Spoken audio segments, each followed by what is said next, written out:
Hi, everybody. This is Bob Wolf, welcoming you to the second game of the 1958 World Series with the Gillette Safety Razor Company. Here in Milwaukee's County Stadium, the New York Yankees and Milwaukee Braves have finished batting practice. And in a few minutes, umpire Charlie Berry will call play ball.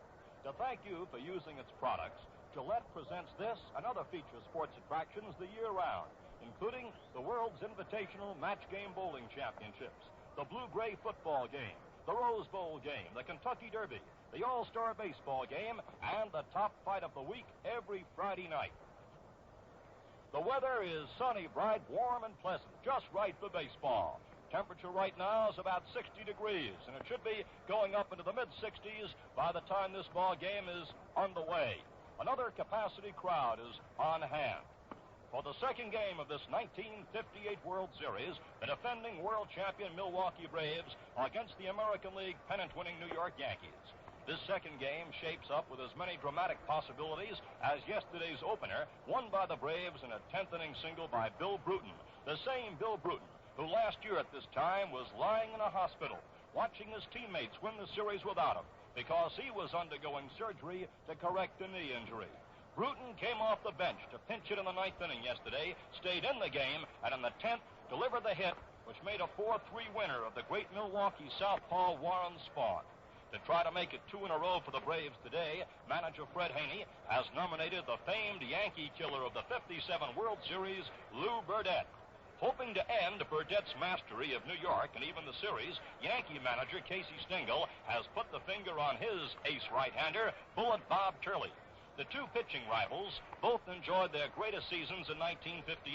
Burdette, crashing the charmed circle of 20-game winners for the first time, won exactly 20, lost but 10.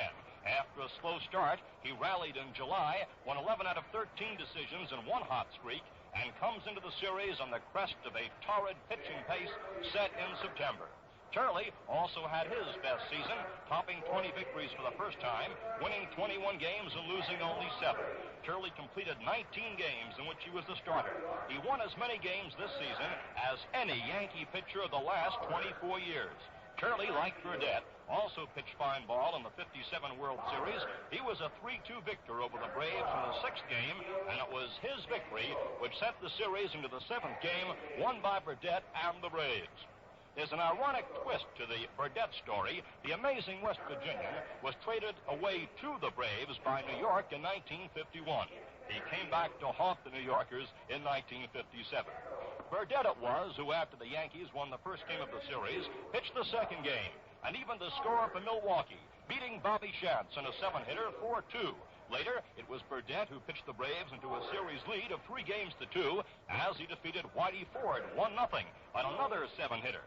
And finally, when Spahn was felled by the flu, Burdette pitched with 2 days rest, and in the 7th game won another shutout, 5-0 over Don Larson on his third 7-hitter of the series. The performance of Burdette was astonishing. His feat of winning 3 games in a World Series was the first of its kind in 37 years. His accomplishment of 2 shutouts in 1 World Series was the first of its kind in 52 years. Counting a string of shutout innings in his first game of the series, Burdette has strung together a chain of 24 straight scoreless innings against the famed Bronx Bombers. The drama of Burdette's performance continues into this series. Lew goes into this game with a fair shot at one of the proudest pitching records of World Series history. With 24 straight scoreless innings behind him, Lew was within 5 2/3 innings of equaling the record of 29 2/3 straight shutout innings recorded in the series of 1916 and 1918. The holder of this record is Babe Ruth. The 1958 World Series is being brought to you from County Stadium in Milwaukee. Now for a look at the Milwaukee lineup. Bill Bruton leads off. He's in center field. Batting second at second base, Red Schoendienst. The number 3 batter at third base is Ed Matthews. Batting fourth, playing right field, it's Hank Aaron. The number 5 hitter is Wes Covington in left field. Frank Torrey is at first base. He's batting in the number 6 position. Del Crandall is batting the 7th and doing the catching. Johnny Logan is at shortstop. He's batting 8th. And Lew Burdette is the pitcher, batting 9th. And for For those of you who may be jotting them down, let's quickly go over both of them very hurriedly for you just before the game gets underway. For New York again, Bowers in right field, McDougal at second base, Mantle in center field, Howard in left field, Berra catching, Skowron at first base, Carey at third base, Kubek at short, and Turley pitching. The same Yankee batting order as yesterday with the exception of Bob Turley on the mound. And for the Braves, Bill Bruton is in center field leading off. He did not start yesterday, but delivered the game-winning hit. He's in center field, a left-handed batter against Turley. Red Chaindienst is at second base. Matthews at third base. Aaron in right field. Covington in left field. Torrey at first base. He also did not start yesterday, but is a left-handed swinger, so he too is in this afternoon starting off. Crandall is catching. Logan at shortstop. And Burdette is doing the pitching, and that's how they go into the second game of the 1958 World Series. Now, as we get set for action this afternoon, already we've had enough thrills to satisfy even the staunchest of baseball fans. In the first game yesterday, there were home runs by the Yankees' Bill Skowron and Hank Bauer. There were great infield plays, especially by third baseman Eddie Matthews of the Braves. There were great throws in the outfield. And, of course, there were a big timely hit in the ball game, which sent this large crowd here home in great, delirious fashion with a tremendous roar as the Braves took the first one right here in Milwaukee. And now the Milwaukee Braves have gone out onto the playing fields. We get set for the first pitch of the second game. And it's my pleasure to bring up to the microphone for the play-by-play one of the nation's top sportscasters, the voice of the Milwaukee Braves, Earl Gillespie. Well, thank you very much, Bob Wolf, and good afternoon, everybody. The weatherman certainly has cooperated once again, as it's a beautiful day out here. The Braves out on the playing field, and there is something lacking, though, because at every World Series we have the pleasure and privilege of shaking hands with the High Commissioner of Baseball, Mr. Ford Frick, who will not be here in Milwaukee for the first two games of this series. Mr. Frick is resting comfortably at his home after an appendectomy last week. Representing Mr. Frick is Mr. Charles Seeger, Secretary-Treasurer of Baseball, and Mr. Frank Slocum from the baseball front office. Well, we're getting all set to go. Lew Burdette, notching 20 victories for the first time in his career as a Milwaukee Brave, 20 wins against 10 defeats. 31-year-old right-hander who now lives down in Florida, but hails from Nitro, West Virginia, 6'2", 190 pounds, a very nervous type worker as he fidgets quite a bit out there in the mound, trying to throw off these opposing hitters.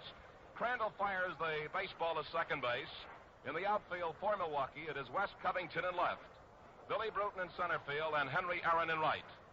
In the infield for manager Fred Haney, Eddie Matthews at third, Johnny Logan at short, Red Chaindienst at second base, and Frank Torrey at first base.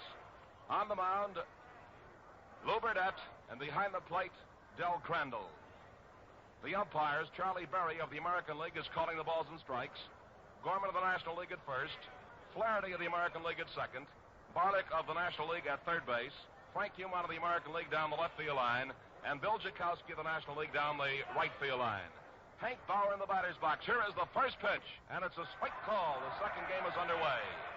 Hank Bauer, who yesterday had 2 hits, including a home run in 5 times at bat off Warren Spahn, batting at .400 in the series, has hit safely in 15 consecutive World Series games, a record that stands alone. The pitch is swung on a ground ball to the shortstop's left. It's going through into center field for a base hit. And Bauer, who led off with a single yesterday, bounces one up the middle into center field, extending his batting streak to 16 consecutive ball games. Bouncing single up the middle. Hit number 1 off Lew Burdette, and it brings up the second baseman, Gil McDougal. McDougal, who hit .250 this year as a New York Yankee, is batting .500 in the series, 2 hits and 4 times at bat. Gil came up with a couple of singles yesterday. On first base, it is Hank Bauer, who led off yesterday with a base hit, then was picked off first base by Warren Spahn. Here's a swing and a long foul down the right field line. It's strike 1 on McDougal. Right-handed batter who reached out, poked a long drive foul down that right field line, a strike 1 count. Ralph Houck is coaching at first base for manager Casey Stengel. Frank Crosetti is at third base. Yankees with a man on first, top half of the first inning. Nobody is out. On deck is the switch-hitting center fielder, Mickey Mantle. Lew Burdette delivers, and the pitch is too low. It's even up at ball 1 and strike 1. Lew, who is 31 years old, chalked up 3 victories over the Yankees last year.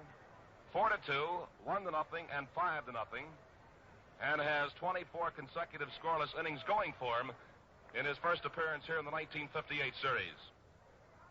Ball one, strike one count. The pitch is cut on. There's a foul down the right field line. It's going to be a baseball souvenir. Ball one and strike two on Gil McDougald, and I think Gil cracked his bat. Starts walking over towards the third base dugout.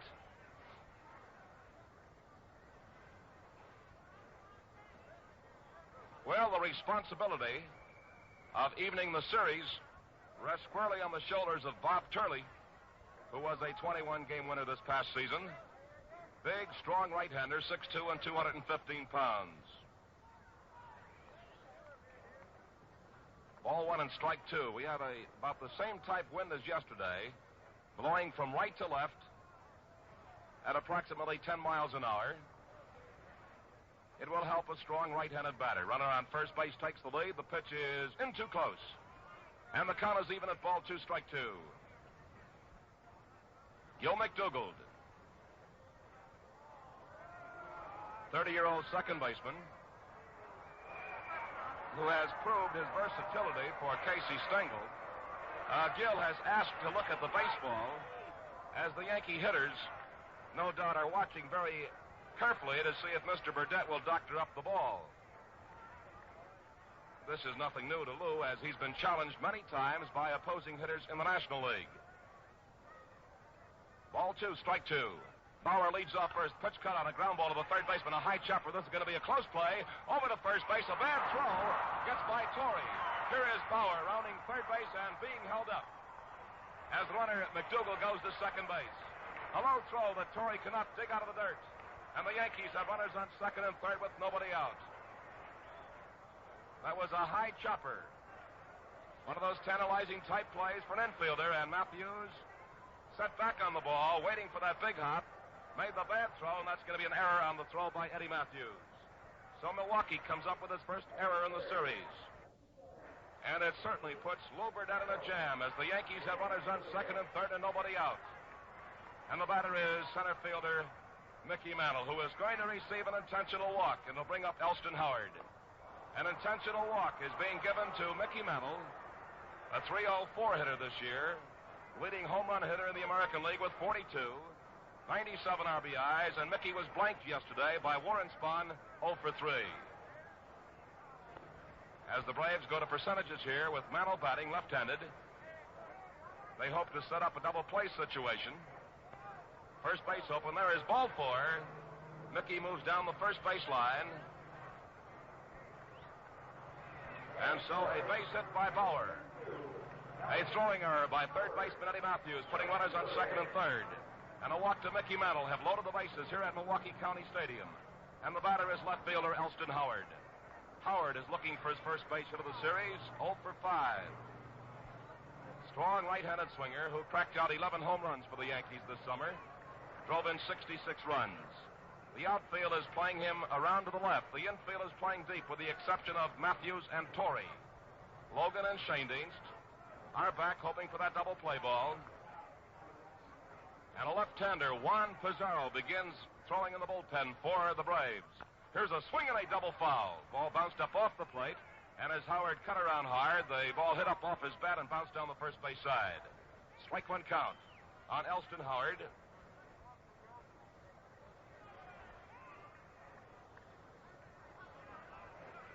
Howard steps out of the batter's box. Lew Burdette in a real jam here in the top half of the first inning, as the Yankees have loaded the bases. On deck is catcher Yogi Berra. Burdette takes his time. He's a slow, deliberate worker. Out in front, a strike one count. The pitch cut on, foul tipped, and it's strike two. Strike two count on Howard, who is 29 years old. Born in St. Louis, Missouri, Elston stands 6'2". He weighs 190 pounds. Now lives in New Jersey.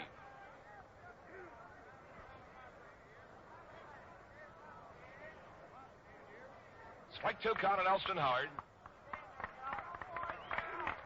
Del Crandall took another foul tip against his body. He had two yesterday that caused him a little concern, a little anguish. Strike 2 count. Howard. Feet fairly close together, slightly closed stance. New York Yankees on first, second, and third. Nobody is out. Bases jammed. Burdette in real hot water in the top half of the first inning. Starts it in the motion. The 0-2 pitch. A swing and a chopper to the second baseman. Is going to score a run. The peg is at second base, and he is forced at second base in a close play. High infield chopper that was taken by Red Schoendienst, who tossed to Johnny Logan. A run scores, and Lew Burdette's chance to tie the record set by the immortal Babe Ruth of 29 2/3 consecutive scoreless innings falls by the wayside as the Yankees lead 1-0. That'll be a run batted in for Elston Howard on a fielder's choice. Scoring Bauer from third base. McDougal goes to third. Mickey Mantle is forced at second base. One man is out, and here is Yogi Berra. Kneeling down to the on-deck circle, first baseman Bill Skowron. McDougal on third. Elston Howard on first base. One man is out. Yankees have drawn first blood. The pitch is outside. Ball one. Ball one, no strikes. On a little guy who packs a good punch, Yogi Berra.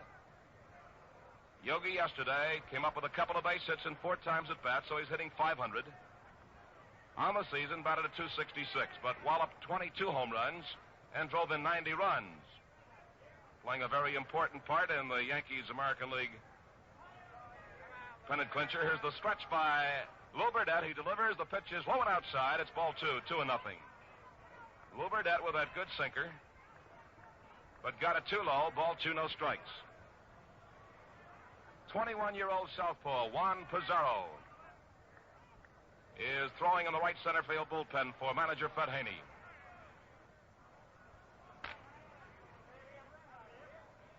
Berra's out in front. 2-0 pitch. Yogi takes a strike right down the alley. It's ball 2, strike 1. Ball 2 and a strike 1 count.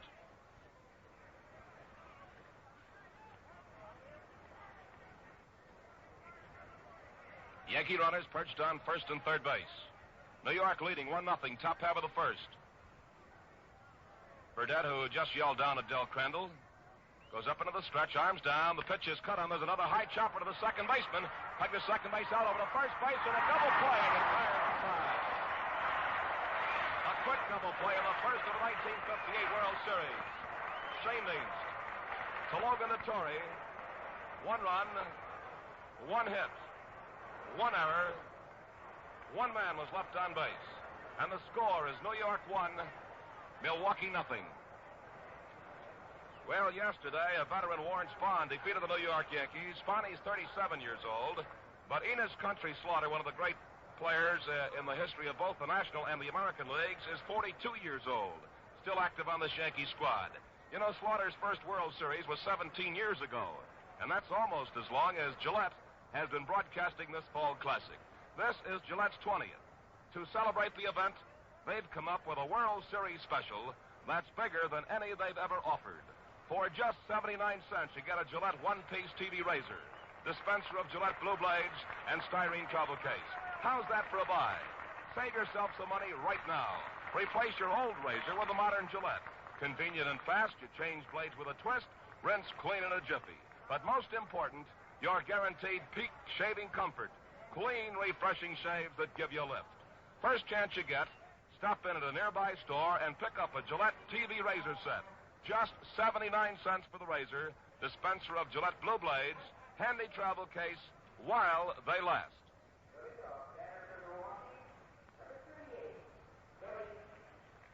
In the last half of the first inning, yesterday's hero, Billy Bruton, starting in center field this afternoon, will lead off for the Braves. Bruton, Schoendienst, and Matthews, 3 southpaw swingers to face the right-hander Bob Turley. Turley, great record going into the series, 21 wins and 70 defeats. Against the Braves last year in the Fall Classic, he won 1 and lost none. His lifetime record in World Series action, 1 victory and 2 defeats. Billy Bruton, left-handed batter, takes the first pitch, a strike on the inside corner knee high. Yankees lead 1-0 in the last half of the first inning. Third baseman Andy Carey is playing in a couple of steps on the infield grass. Pitch is too low. Evens the count at ball 1 and strike 1. Bob Turley this summer fired 6 shutouts. Started 31 ball games for old Casey Stengel and completed 19, working in 245 innings. Pitch is in the dirt, ball 2, strike 1. Along the way, in those 245 innings, Big Bob allowed 128 walks and struck out 168 batters. Ball 2 and a strike 1 count on the Braves leadoff man, center fielder Billy Bruton. Coaching for Fred Haney this afternoon, Billy Herman at third base, Johnny Fitzpatrick at first base. Nobody on base and nobody out. The last half of the first inning, Braves trailed the Yankees 1-0. Bob Turley going again today with no windup, kicks and delivers, and it's a strike on the inside corner. Above the knees, evening the count at ball 2, strike 2.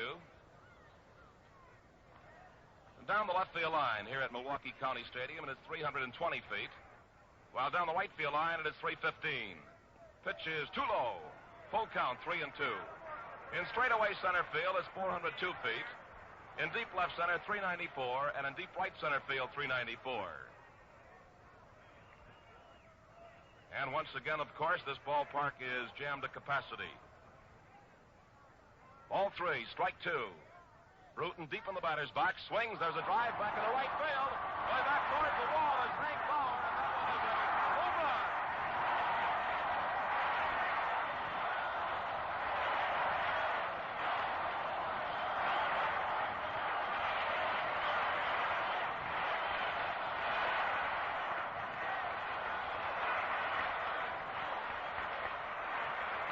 Well, Billy Bruton, who broke up yesterday's ball game in the 10th inning with a line single to right center field, just tied up this ball game with his first World Series homer. A one-up that cleared that right field fence with space to spare as Bauer stopped and just looked up. Score is tied 1-1. Second baseman Red Schoendienst swings, misses, strike 1. The redhead is hitless in 4 times at bat going into the second game. Batting at .262 on the season, he had 23 doubles, a triple, 1 homer, and he drove in 24 runs. Here is the pitch. Slow curve is too low, and it's ball 1 and strike 1. Billy Bruton finding the home run range, and that is Milwaukee's first home run of the series. Yankees lead in homers, 2-1. Ball 1, strike 1 count. On Schoendienst. He swings. There's a line drive to right field. Going over is Bauer. He can't make the play. Gets by him for extra bases. Schoendienst sticking for second base, and he's going to hold up with a double.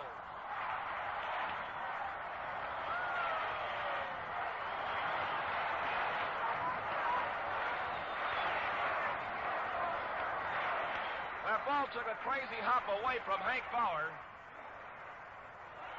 It is scored as a 2-base hit for Red Schoendienst, and that's his first base hit of the series. And there's a stir of action out of the bullpen in right center field as the gray-clad Yankees are going to start somebody loosening up. Bruton with a home run, Schoendienst with a line double to right, and it brings up third baseman Eddie Matthews. Eddie looking for his first base hit of the series, 0 for 3. Strong left-handed batter who hit .251 for the Braves this summer. 31 homers, 77 runs batted in. Score is tied, 1-1. Lead run on second base. Nobody is out. Here is the pitch to Ed, and a curve breaks into the dirt, bouncing away, and in front of Yogi Berra. No chance for Schoendienst to move to third base, and it's ball 1 and no strikes. A right-hander, Duke Moss, former Detroit Tiger, is warming up for the Yankees in the bullpen. Duke Moss. Ball 1 and no strikes on Matthews. Schoendienst on second base. Nobody is out. Ball game is tied at 1-1, and the crowd is still buzzing after that long home run by the leadoff man, Billy Bruton. Bruton had a total of 3 home runs all through 1958 in the National League.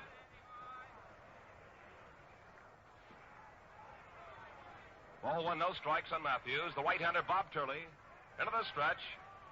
Arms down, he delivers, and here is a slow curve for a call strike. It's even at ball 1 and strike 1. Ball 1, strike 1 count. Billy Herman coaching at third base, yelling out to the runner on second, Red Schoendienst. The redhead, now 35 years old, has given the Braves outstanding baseball for the last 2 years. Here's the 1-1 pitch, and it's in there. Called strike 2. On the last 2 pitches, Bob Turley has had Matthews off stride as he's pulled the string. And Eddie was leaning out across the plate.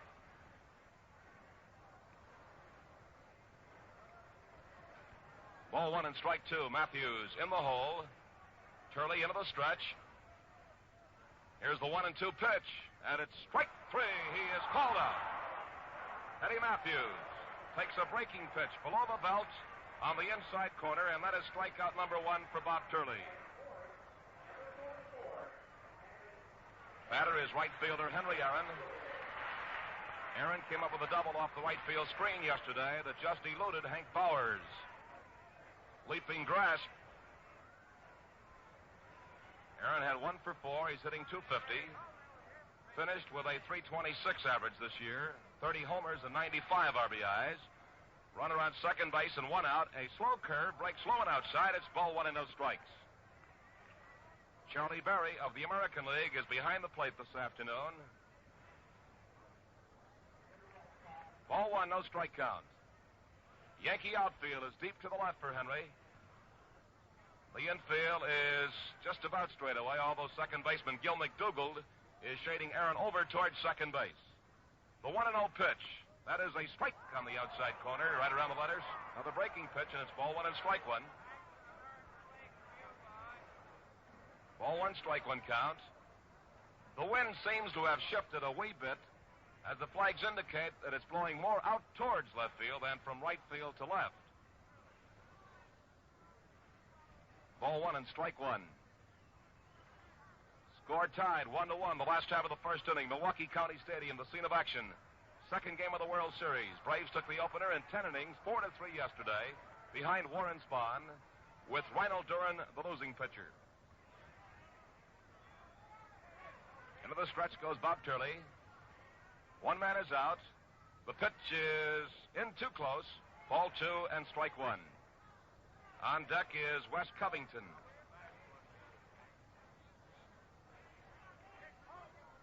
The Braves had their home run title wrested away from them this year by the Chicago Cubs in the National League. In 1957, they led the National League in homers with 199. Braves at 167 this year.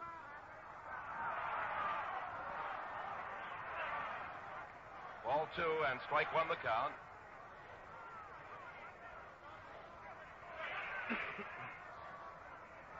Red Schoendienst on second base. 1 man is out. Here's the 2-1 pitch. Ball 3 is low and outside. It's 3-1. Duke Moss continues throwing hard to the Yankee bullpen.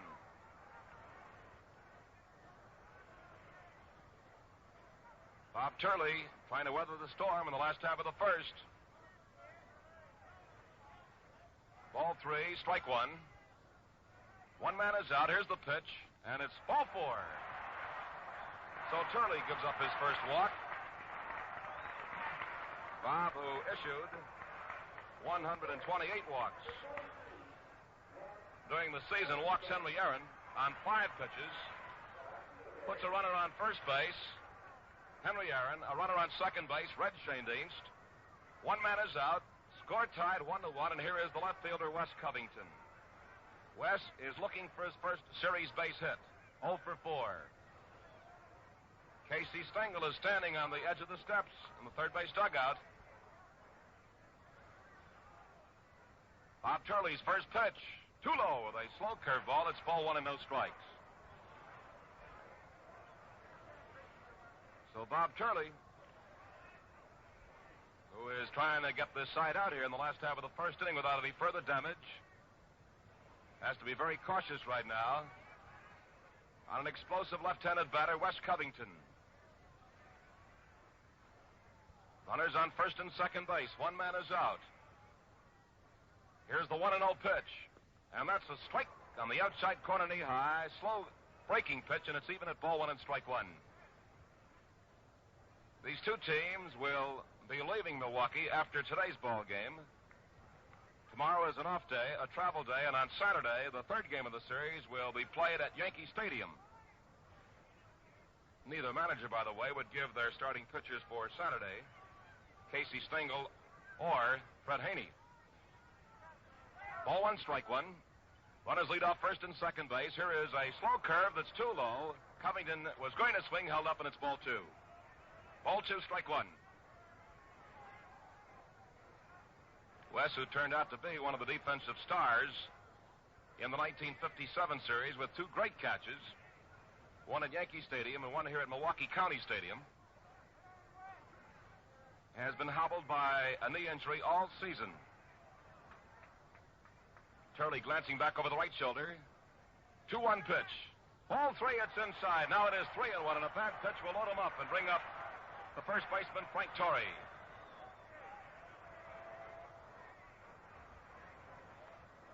Bob Turley, so far here in the first inning, has been throwing a lot more curveballs than he usually does. Breaking off some slow stuff. One man is out. Runners on first and second. 3-1 pitch, a swing and a foul. Now it's a full count, 3-2. Ball three and strike two. Billy Bruton led off with a home run off Bob Turley. Shane Dean's double to right field, and a ball that veered away from Bauer, bouncing crazily off the grass, rolling to the screen and right.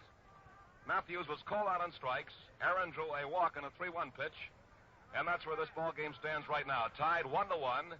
Braves runners on first and second base. One man is out on a 3-2 pitch coming up to Wes Covington. Wes out of the batter's box. Wes moves very slowly around that batter's box. Turley checks with Yogi Berra.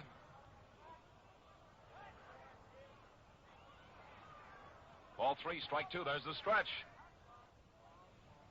Here's the 3-2 pitch. A swing and a foul. Back into the screen and a pitch around the letters. Count remains at 3-2. As the tension increases here in the last half of the first, Yankees scored a run off Lew Burdette, stopping him after he had shut out New York for 24 consecutive scoreless innings. Ball three and strike two. Covington waiting. Turley delivers. Runners going. A swing, a ground ball to the second baseman. Right in the right center field for a base hit. One runner scoring. Here is Aaron moving around third base and being held up by Billy Herman. Taken to the infield is cut by Hank, or rather by Bill Skowron. And that might be all for Turley as the old professor, one of the most colorful men in the history of baseball, Casey Stengel, takes the long walk out towards that mound as Covington singles to right center field just out of the reach of Gil McDougald.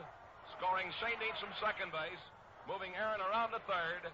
Milwaukee has runners on first and third. As Wes Covington drives in his first run of the series, coming up with his first base hit.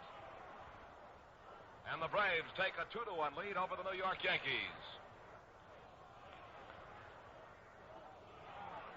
We are going to get a pitching change. It is going to be Duke Moss moving in from the bullpen in right center field. And right now, let's pause 30 seconds for station identification.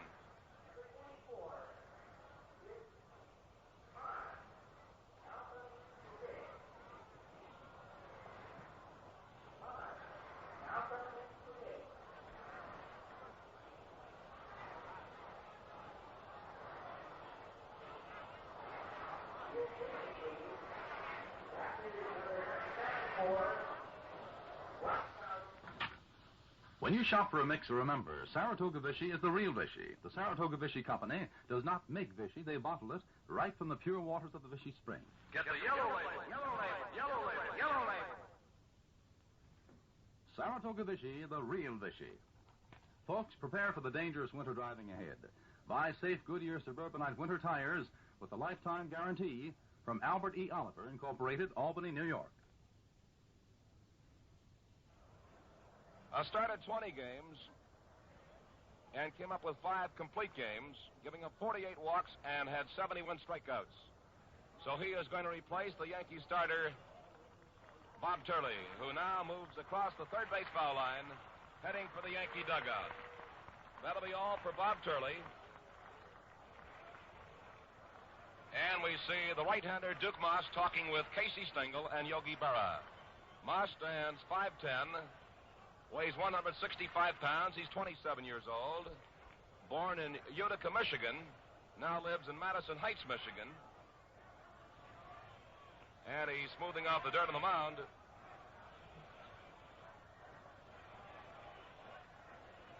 And ready to take his warm-up throws, tossing down to Yogi Berra. Bob Turley worked 1/3 of an inning. So far has allowed 2 runs. Gave up 3 hits, walked 1, and he struck out 1. In the Yankee outfield, Elston Howard is in left, Mickey Mantle in center field, and Hank Bauer in right. Andy Carey at third base, Tony Kubek at short, Gil McDougall at second base, and Bill Skowron at first base. It is Duke Moss on the mound, making his first appearance in a World Series. Duke Moss. And Yogi Berra is doing the catching. Right now, Milwaukee has Henry Aaron on third base, Wes Covington on first base. 2 runs have scored, and Moss tells umpire Charlie Berry he's all set. So Frank Torrey, left-handed batter, who was used as a pinch hitter yesterday and popped out to the shortstop, Tony Kubek, steps into the batter's box. Torrey had a fine season under manager Fred Haney, batting at .309. Hit 6 home runs and drove in 56 runs. Frank Torrey, with Milwaukee runners perched on first and third, 1 out, 2 runs across the plate. Braves lead the Yankees 2-1. Into the stretch, Duke Moss. Arms down, delivers, and it's low and outside. Ball 1 and no strikes. Ball 1, no strike count. We have what you would call perfect weather for this time of the year for a World Series ball game. Temperature around 62 degrees. Humidity of 35%. And it's warmer than it was out here yesterday. Into the stretch. Duke Moss delivers, and Torrey swings. It's a high fly ball to short left. Elston Howard camping under this ball as Aaron tags it there. There's the catch. As Henry draws the throw, a long throw. And now Aaron moving down the line, goes back into third base sliding. A long throw by Elston Howard. And it's a good thing that Duke Moss is backing up Yogi Berra, as it was Moss who had to take that long, long rifle throw from Howard in left field. Aaron, as he saw the ball carrying over the head of Yogi Berra, moved down the third base line about 20 feet, but was forced to hurry back as Moss fired out to Andy Carey. On the throw, Wes Covington moved over to second base. So now Milwaukee has runners on second and third, and the batter is catcher Del Crandall. So Covington tagged at first, went to second base, as the long throw was fired in by Elston Howard. Aaron on third, Covington on second, 2 outs. 2-1, Braves lead, last half of the first inning. Crandall had 2 for 5 yesterday, batting at .400 in the series. 18 home runs this year, 63 RBIs. The pitch is high and outside. That's ball 1 to Del Crandall. Right-handed batter. We have more action of the Yankee bullpen as Johnny Cooks begins throwing. Right-hander Johnny Cooks. Ball 1 and no strikes. The pitch is swung on, missed. Crandall going after a curveball. It's even up at ball 1 and strike 1. Ball 1 and a strike 1 count. A lot of excitement here in the very first inning at Milwaukee County Stadium. As the Yankees drew first blood, scoring 1 run, Braves bounced back with 2. And Milwaukee has runners on second and third, 2 outs. Duke Moss delivers, low and inside, ball 2. Ball 2 and strike 1. On deck is shortstop Johnny Logan. The Braves have sent 6 hitters up to the plate. This is the 7th, Del Crandall. They have scored twice on 3 hits. Both runs charged to starter Bob Turley.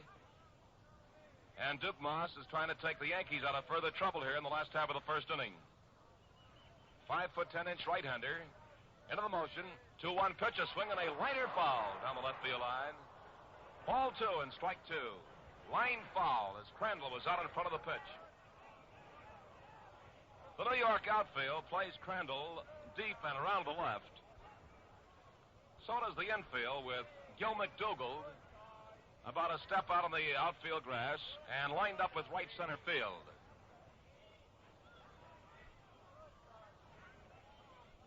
First baseman Bill Skowron is giving Crandall the first base foul line as he's over about 20 feet. To his right, over towards second base. 2 outs. 2-2 pitch is in close. Ball 3, strike 2. Ball 3 and a strike 2 count.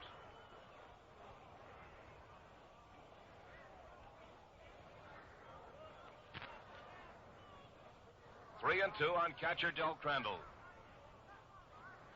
Milwaukee 2, the Yankees won the last half of the first. Moss takes his time, looks around at the runners on second and third base, then glances down at Yogi Berra. Starts it in the motion. 3-2 pitch. Ball 4. He walks him. And that loads him up. It brings up the shortstop, Johnny Logan. That's the first walk given up by Duke Moss.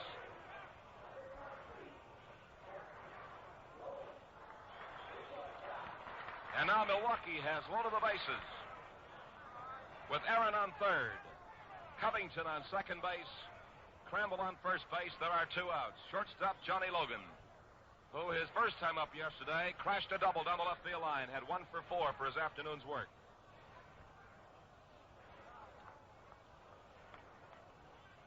Logan, a right-handed batter, standing fairly close to the plate, takes a fastball in close on the handle. Ball 1 and no strikes. Logan was off stride this year at the plate. He finished at 226. But he managed 11 home runs and drove in 53 runs. Outfield playing deep to the left. So is the infield. Ball 1 and no strikes. Duke Moss into the motion, delivers. There's a swing and a high fly ball down the left field foul line. Elston Howard going over towards the foul fence and cannot make a play. It's into the bleacher crowd. Long foul, evens the count at ball 1 and strike 1. Covington was around third base, and Crandall was right on his heels. Aaron's on third, Covington on second base, and Crandall on first base. Braves have scored 2 runs on 3 hits, including a leadoff home run off Turley by Billy Bruton. Ball 1, strike 1 count. Duke Moss seems to weigh the baseball in his hand before he gets his sign from Berra. Right foot up on the rubber. Starts it in the motion. Here is the 1-1 pitch to Logan. There's a swing and a line drive down the left field line. This is a base hit. 1 runner scoring. Here comes Covington. Here comes a throw from Elston Howard, and he is safe at home as Yogi Berra makes a fine one-handed stab.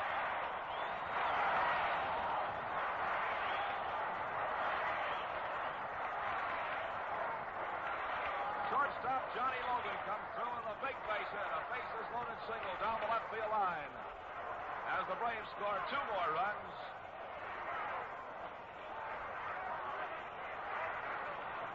And Johnny Logan moved to second base on the throw to the plate as he drives in his first 2 runs of the series, giving Milwaukee a 4-1 lead, and all 4 runs are charged to starter Bob Turley. Hit number 4 for the Braves. Runners on second and third base. Crandall's on third. Logan on second. And here is Lew Burdette, and a pretty good hitting pitcher. Duke Moss delivers a swing and a drive back in the left field.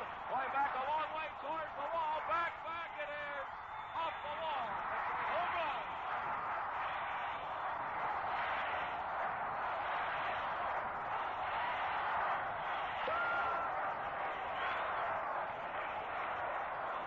Well, Lew Burdette just hit a home run over the left center field fence. 3 more runs have scored. A great thrill out here for Lew Burdette and the Braves followers on hand in Milwaukee County Stadium. As Lew hits one a long way to the left of the 394 mark that just cleared the left center field fence. A 3-run home run. And it's now Milwaukee 7, the New York Yankees 1. And that's going to be all for Duke Moss, who got 1 man out, working 1/3 of an inning, gave up 3 runs, 2 hits. He walked 1, had no strikeouts, and we get our pitcher.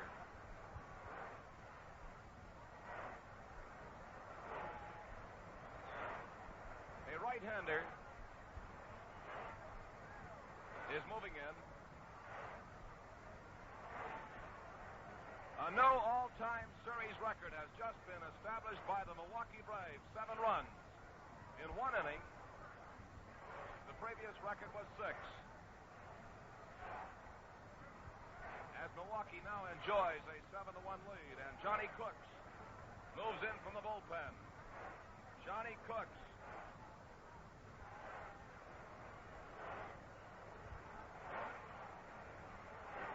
A new all-time record has also been established for runs scored by both clubs in the first inning of a World Series ball game. 8 runs so far have scored. This is Johnny Cooks, 25-year-old right-hander, and a hand now for Duke Moss as he heads for the shower room. As the Braves' bats have been booming here in the last half of the first inning, a couple of home runs. Johnny Cooks, who hails from Hoboken, New Jersey, now lives in Hillsdale, New Jersey. 25-year-old right-hander who stands 6'3", weighs 180 pounds. Johnny Cooks, this year for the Yankees, won 8, and he lost 8. His earned run average was 3.92. He started 15 ball games for Casey Stengel and completed 4. And he'll work on the top of the batting order. Billy Bruton, as the Milwaukee Braves have batted around in the last half of the first inning. Johnny Cooks firing down to Yogi Berra. Boy, and this crowd is really alive out here now. Milwaukee has 7 runs on 5 hits. The Yankees scored a run in the first inning on a base hit by Bauer.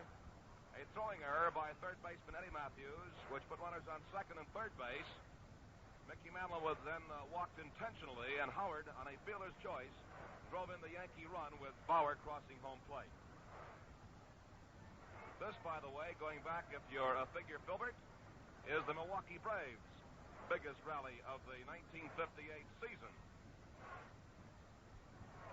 And we're getting a change in the outfield now for Casey Stengel. Norm Seaburn is moving into left field. Norm Seaburn goes into left field, replacing Elston Howard. Johnny Cooks has just about completed his warm-up throws.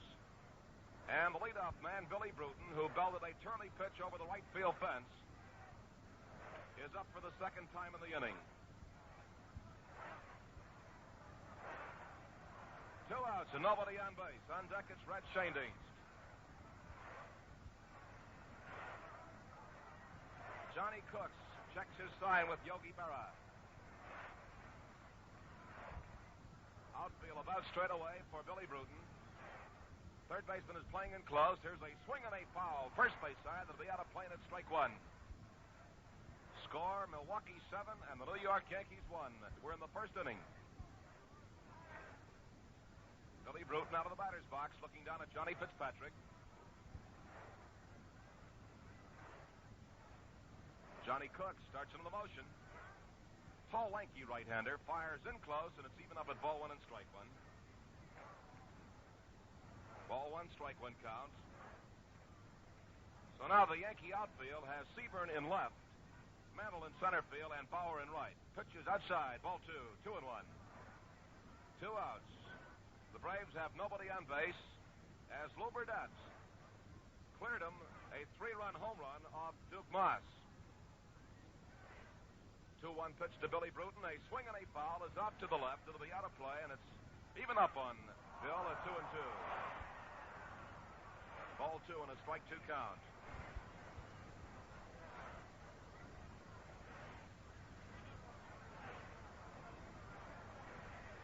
Second baseman Gil McDougall is playing deep. So is the first baseman Bill Skowron. And Hank Bauer is very deep in right field. Ball 2, strike 2. Cooks delivers. Pitch is swung on, a pop foul back here, and it's going to land on the screen behind the plate. Count remaining at 2-2. New baseball goes out to Johnny Cooks. The Braves have exploded here in the last half of the first inning, scoring 7 runs off Bob Turley and Duke Moss. 2-2 pitch. A swing and a line drive at the shortstop to retire the side. A line shot at Tony Kubek and a leap up for the ball. And in the last half of the first inning, 7 runs on 5 hits, no errors, and nobody was left on base. At the end of the first inning, the score is Milwaukee 7, the Yankees 1. Hello there, everybody. I'm Mel Allen with a giant offer from Papermate that tops them all. Listen, how'd you like a genuine Papermate pen free? How'd you like a genuine Papermate refill free? Sound good? Well, that's exactly what you get. Free pen, free refill when you buy Papermate's famous two-tone pen at the regular $1.69 price. What a bargain. As it says right on the special Papermate display, you get a two-tone pen worth $1.69, plus an extra silver tip refill worth 49 cents, plus a retractable Schoolmate utility pen worth 39 cents. A $2.57 value, all three for only $1.69. How about that? A $2.57 value for only $1.69. Look for the special Papermate display at stores everywhere. Buy your two-tone pen at regular price, get an extra pen, an extra refill, free from Papermate. This sensational offer is limited, so hurry and get your free Papermate pen and free refill now. In the top half of the second, the Yankees send up Bill Skowron, Andy Carey, and Tony Kubek, first 3 men to face right-hander Lew Burdette. Skowron had 2 hits in 4 times at bat yesterday, batting at .500. Finished with a .273 batting average this year with 14 homers and 73 RBIs. Bill Skowron, a Chicago boy, right-handed batter, strong, takes strike one in the inside corner. No ball, 1 strike count. Nobody on base and nobody out. The Yankees batting in the second. Milwaukee leads 7-1. Skowron looks out at Lew Burdette as the fidgety right-hander delivers. The pitch is cut on. There's a high fly ball, center field. Drifting over to his right now is Billy Bruton coming in on the ball, and he makes the catch for the out. Skowron flies out to Bruton in left center field. That is 1 away, and it brings up third baseman Andy Carey. Incidentally, when Lew Burdette hit that 3-run home run in the last half of the first inning, it was the first home run hit in a World Series by a pitcher since Bucky Walters of Cincinnati, 1940. Pitch to Andy Carey is a strike on the outside corner knee high. Carey, looking for his first base hit of the series, has nothing for 4. Finished with a .286 average this year. 0-1 pitch. Here's a swing and a miss on a slow-breaking pitch, and it's strike 2. And Curry went all the way around that time, trying to give the ball a ride. Yankee half of the second. New York trailing by 6 runs, 7-1. On deck is shortstop Tony Kubek. 0-2 pitch. A swing and a miss. He struck him out on 3 pitches. And that is strikeout number 1 for Lew Burdette. 2 men are out. Brings up the shortstop, Tony Kubek.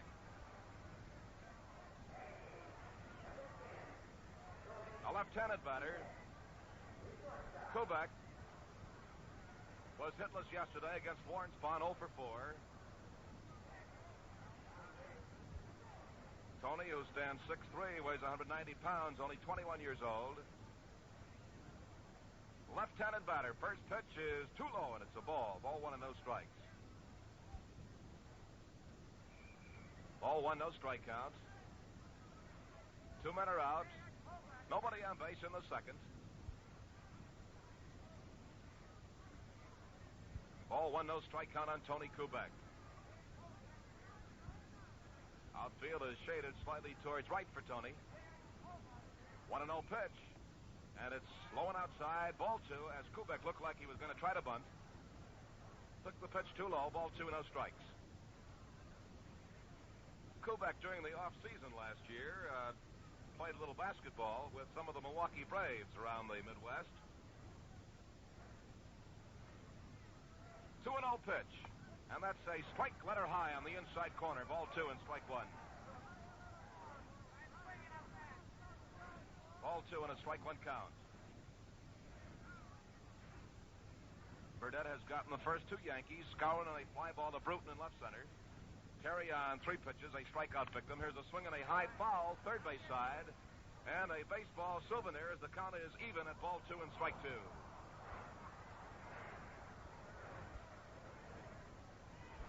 Ball 2 and strike 2 the count on Tony Kubek. The pitcher, Johnny Cooks, is due to hit next.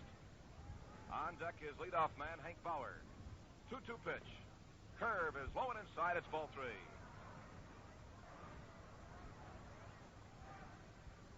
Ball 3 and strike 2. Milwaukee has 7 runs on 5 hits. The Yankees 1 run on 1 hit. Tony Kubek, who was picked last year as the American League Rookie of the Year, has also, like many other Yankees, proved himself very versatile, has played quite a few different positions. A swing and a miss. He struck him out to retire the side. Strikeout number 2 for Burdette. No runs, no hits, no errors, and nobody left on base. And the score is Milwaukee 7 and the New York Yankees 1. Well, there's no trouble picking out the star of yesterday's ball game. Billy Bruton came through with a big hit that told the story. But the news that's ringing cash registers in stores all over the country is about Gillette's World Series special. The Gillette one-piece TV razor set at the low, low price of 79 cents. Yes, sir, it's real news when you can get a modern Gillette razor, dispenser of Gillette Blue Blades, plus a styrene travel case for only 79 cents. What an opportunity for you fellas just starting to shave, or you men who don't have an up-to-the-minute one-piece Gillette to get top shaving comfort and convenience. Shaves that keep you looking your best longer. One-piece construction makes blade changing lightning fast, and cleaning takes but a rinse. A bargain like this doesn't last long, so be fast. Pick up your Gillette TV razor, plus a dispenser of Gillette Blue Blades, plus a handy travel case for 79 cents while they last.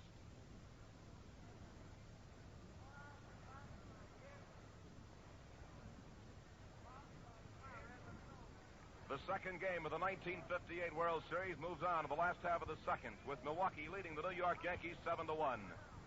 In the batter's box, leading off at second baseman Red Schoendienst. The redhead doubled down the right field line in the first inning and came around to score a run. And in the second, Johnny Cooks will face Schoendienst, Matthews, and Aaron. Pitches in there for a call, strike 1. Strike 1 count. The outfield is fairly deep, about straight away, as Red takes a slow breaking pitch in close, and it's even at ball 1 and strike 1. Eddie Matthews on deck. Alston Howard was taken out of the lineup because of a sprained left knee. Here's a swing and a ground ball to the second baseman. Up comes Gil McDougald. Over to first base. He is out, and that is one away. Schoendienst is tossed out by Gil McDougald, and it brings up the third baseman, Eddie Matthews. Eddie was called out on strikes in the first inning. A left-handed batter with 1 out and nobody on base.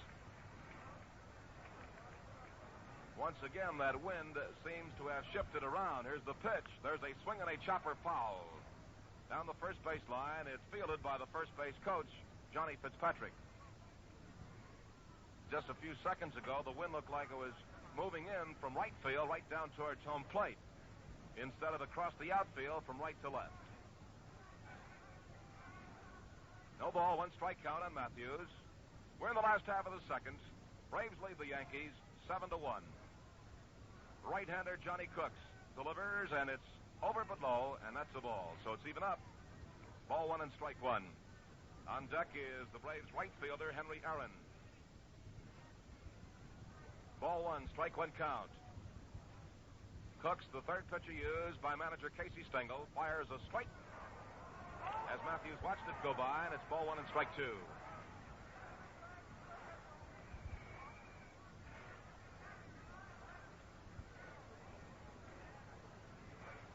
Here is the windup and the 1-2 pitch. That's high and outside, ball 2. Eddie Matthews, so far in the series, has not hit a fair ball. Yesterday, he struck out 3 times, walked twice. This afternoon, he was called out on strikes his first appearance. Ball 2, strike 2. 1 out. Nobody on base. As the right-hander Johnny Cooks kicks and delivers, here's a swing and a drive to left center field. Seaborn racing over. That ball is out there for extra bases. It's cut off by Seaborn, but here is Matthews in a second base with a stand-up double.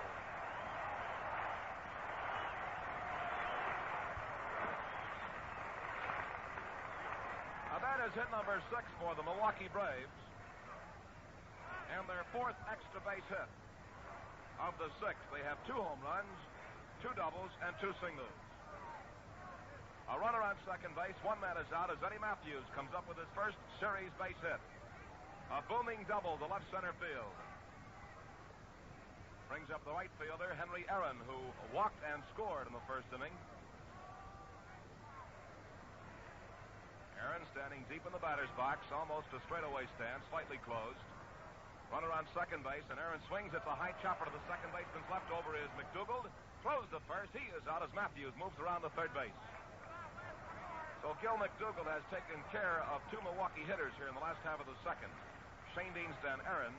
Sandwiched between was a double by Matthews, who now is on third base with 2 outs. And the batter is left fielder Wes Covington. Covington drilled a single to right center field in the first inning, driving in a run. And this big, strong left-handed batter also scored a run.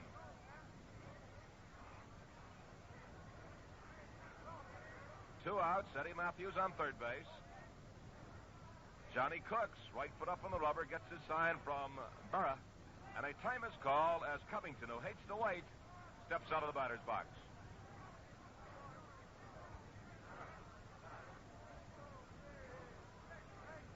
Billy Herman had something to say to Eddie Matthews at third base. Billy coaching at third. Here is the pitch, and it's high. Ball 1, no strikes.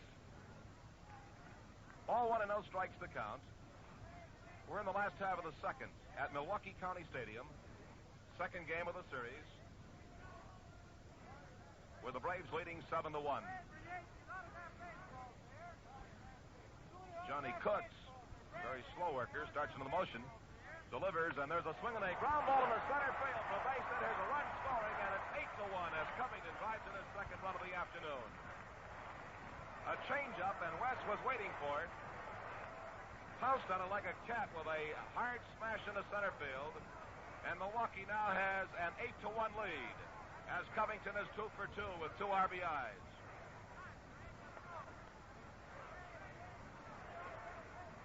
That is hit number 2 off Johnny Cooks. Frank Torrey, who flied to left field in the first inning, takes ball 1, low and outside. Ball 1, no strikes.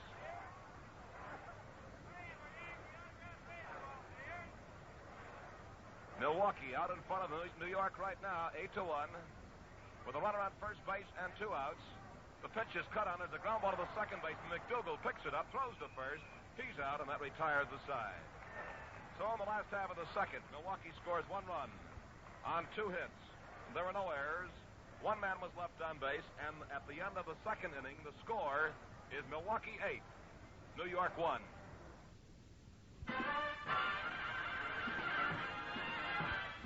Hurry and get your Gillette TV razor.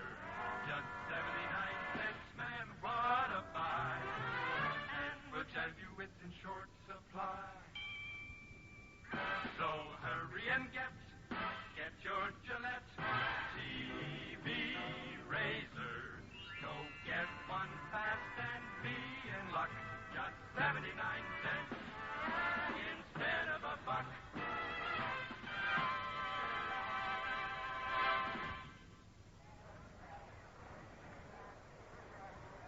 The pitcher is due to lead off for the New York Yankees, Johnny Cooks, and he'll be followed by Hank Bauer and Gil McDougald.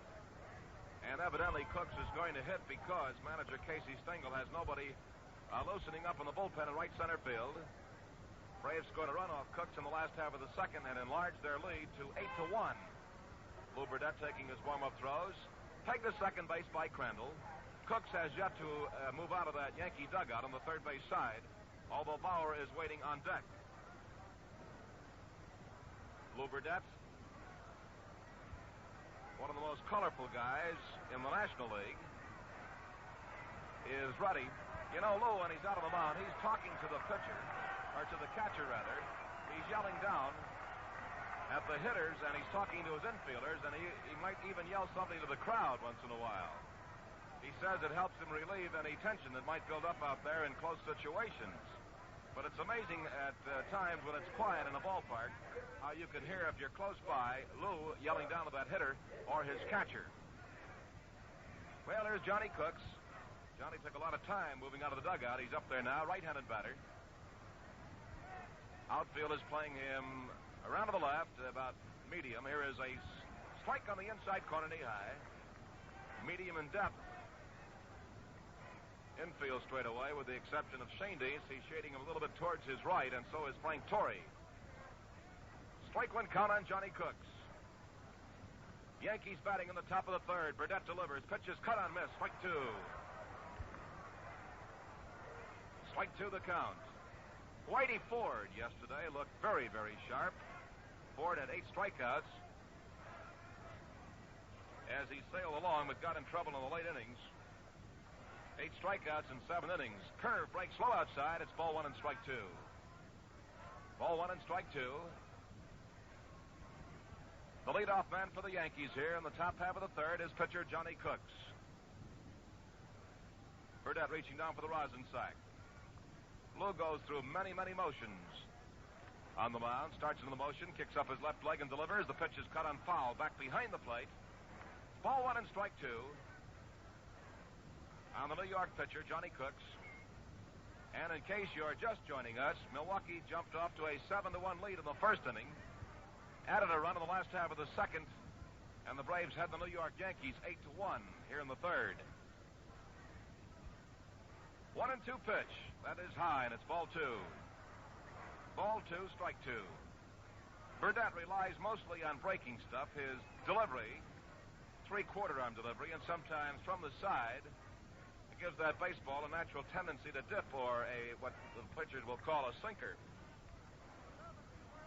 2-2 pitch. Swung on. There's a ground ball. It's in the right field for a base hit. The pitcher, Johnny Cooks, singles to right. And that is hit number 2 off Lew Burdette. Brings up the right fielder, Hank Bauer, who has established quite a record in World Series action.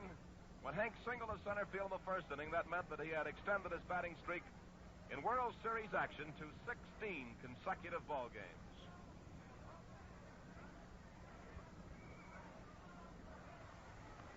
He is one of the really great old pros on this Yankee ball club, if you want to call 36 years old.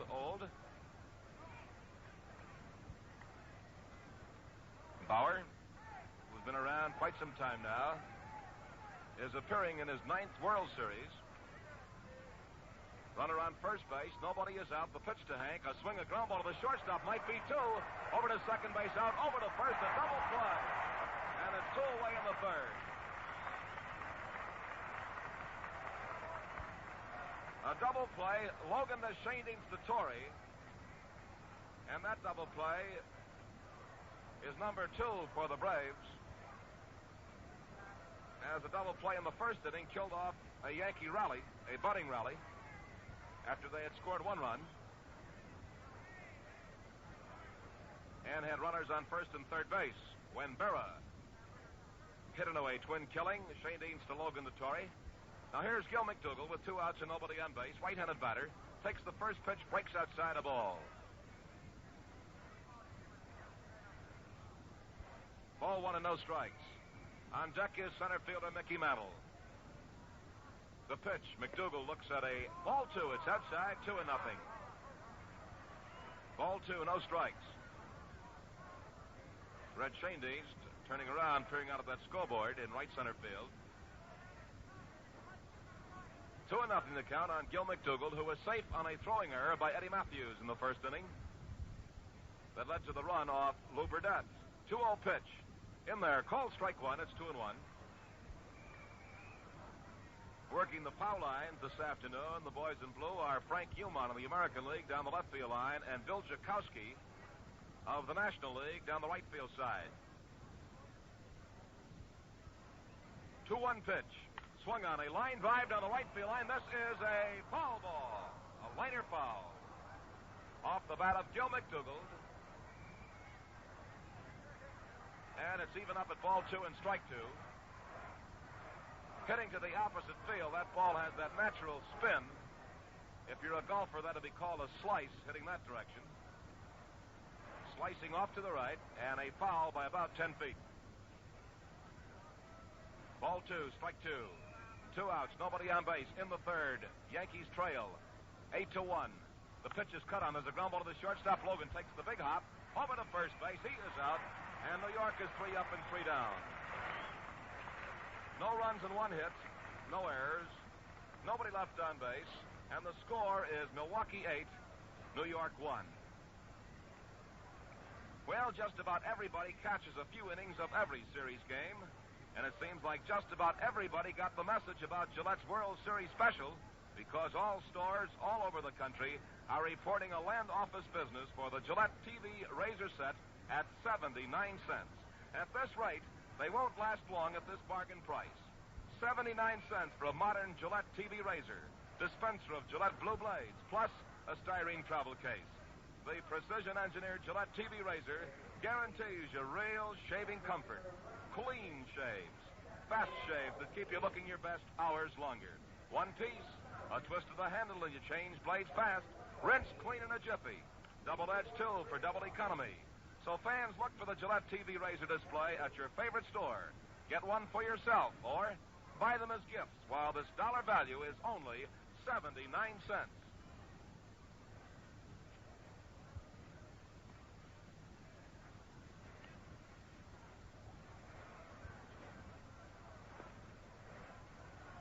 Del Crandall leads off for the Milwaukee Braves in the last half of the third. As the Braves send up the tail end of the batting order, Crandall, Logan, and Burdette. And the tail end of the order was good for 3 runs in the last half of the first inning as Crandall walked. Logan singled, driving in 2 runs, and Burdette belted a 3-run home run. So we go to the last half of the third with Milwaukee out in front, 8-1, and the first pitch to Crandall is a strike on the outside corner. Dell, who walked, scored in the first inning.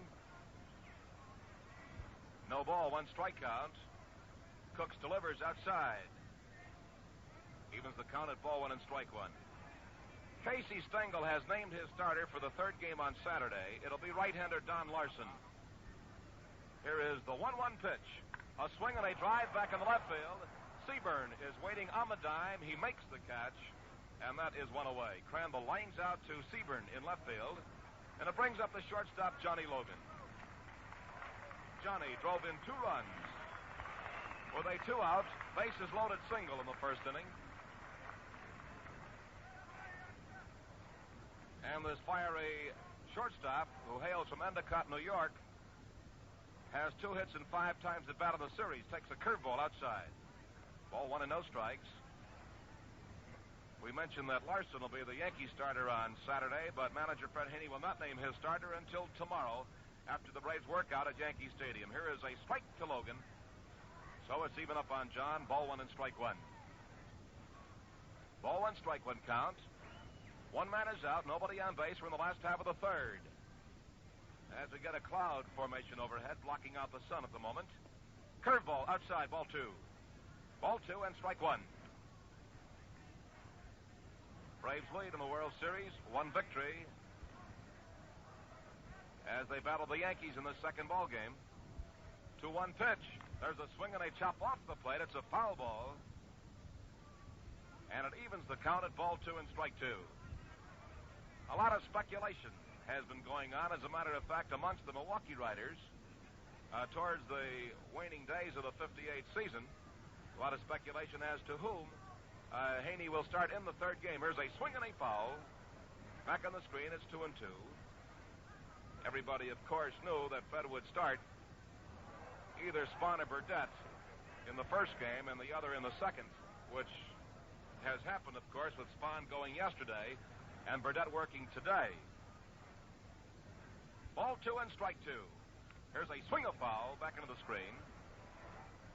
Fred Haney had planned, I believe, long-range plans a couple of weeks before the series to start Joey J Very sharp young right-hander with good breaking stuff, but he broke a finger on a smash off the bat of Joe Cunningham, or Herb Noren, rather, over at St. Louis a couple of weeks ago, and is not in the series, is not eligible as he was taken off the list. Curve breaks outside. It's ball 3. 3-2 on Johnny Logan with 1 out and nobody on base. Outfield is playing around to the left. Braves out in front of the New York Yankees, 8-1 in the bottom half of the third. Here is the 3-2 pitch. There's a swing and a ground ball to the shortstop. Tony Kubek up over to first base. He is out, and it's 2 away in the last half of the third. Logan is tossed out by Kubek. Of course, when you talk about selecting pitchers, and Casey Stengel has named Don Larson, here's a very fine hand for Lew Burdette.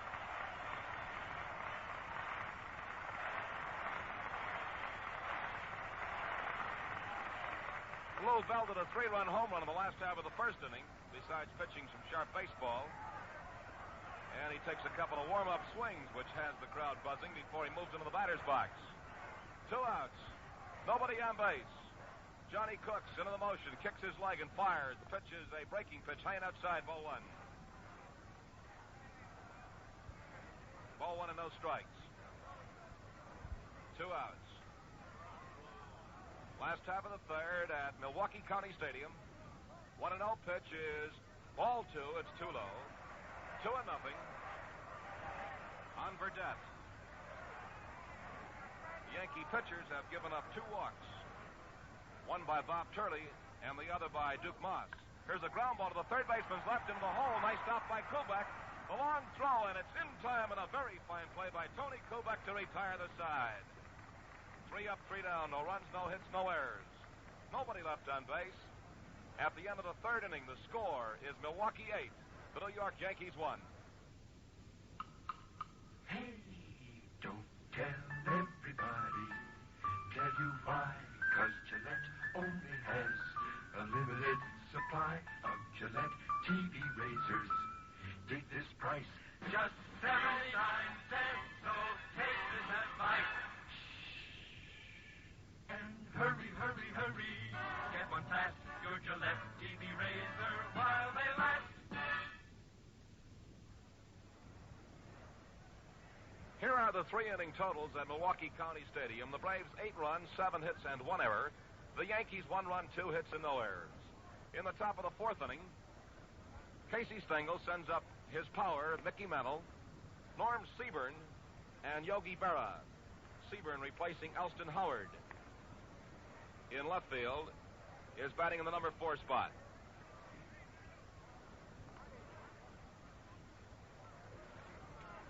Lew Burdette took a little while before he moved out of the dugout, as he was the last man up in the last half of the third. And those pitchers, of course, like to have a breather before they move out to challenge the hitters. And here is Mickey Mantle, who has walked intentionally with runners on second and third base and nobody out in the first inning. And if you're going back over that first, the strategy paid off as the Yankees managed just 1 run with a bases loaded, no out situation. Switch hitting Mickey Mantle, one of the strongest men in baseball in a long, long time, takes the first pitch high, and it's ball 1 and no strikes. Mickey Mantle, who had a total of 158 base hits this year, including 21 doubles, 1 triple, and 42 homers, just missed 100 runs batted in with 97. Here's a drive back in the right center field. That ball's in a long way, back towards the wall. It is a home run for Mickey Mantle.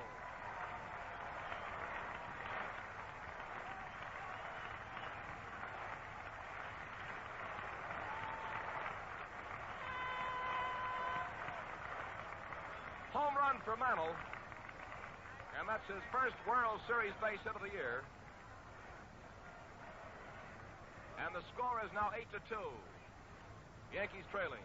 A long drive to the left of the 394 mark. That ball traveled around 420 feet into the Milwaukee bullpen. And that also was Mantle's 10th World Series homer. Now here is a strike on Norm Seaburn. Norm Seaburn making his first appearance in this 1958 series had a very fine year in the American League, batting at .300.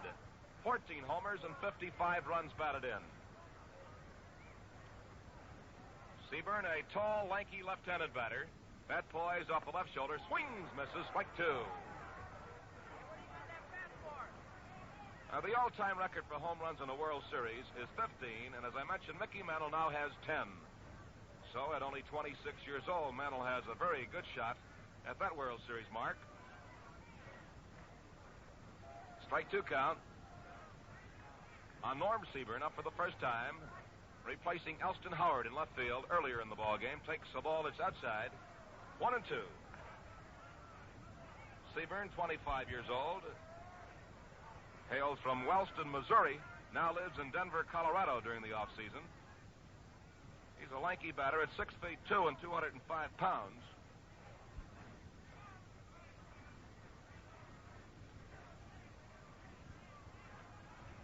Nobody on base and nobody out. The home run by Mickey Mantle was hit number 3 off Lew Burdette. Burdette delivers, and there's a swing and a foul. It's out of play on the third base side. The count remains at 1-2. A ball one, strike two count. Seaburn backs out of the batter's box.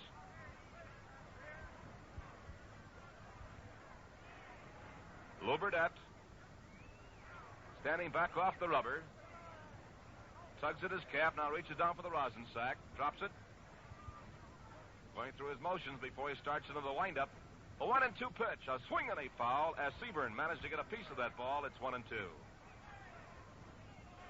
Ball one and strike two. The crowd right now has quieted down quite a bit. And they have seen some real scoring so far in this ball game. It is an 8-2 game. 10 runs have scored. Braves scoring 7 runs in the first and 1 in the second. The Yankees scoring 1 in the first, and so far New York has 1 across here in the fourth. The 1-2 pitch. There's a swing and a foul headed for the upper deck, third base side. And the count remains ball one and strike two on Seaburn. On deck is catcher Yogi Berra.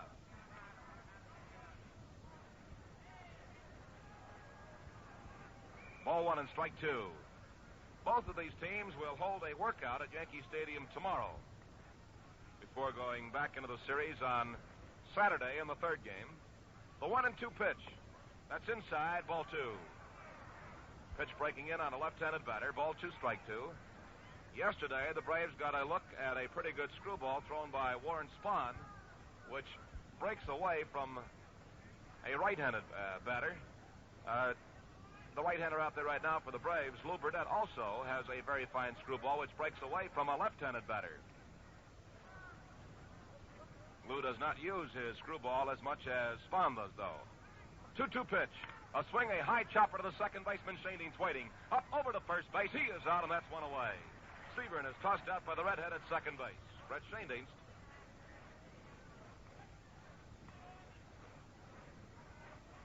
So with one out, the Yankees send up their catcher, Yogi Berra, who grounded into a double play. Shane Deanst to Logan Dettori in the first inning.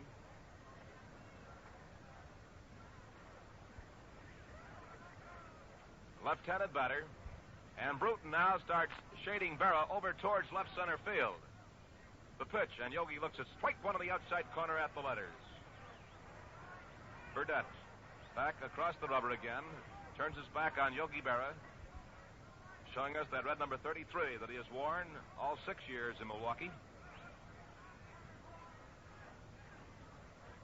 Berra, the left-handed batter, with one out and nobody on base. 1 run across in the fourth inning. Here's a swing and a ground ball to the shortstop's left. Logan over has the ball. Over to first base. He is out, and that's two away in the fourth.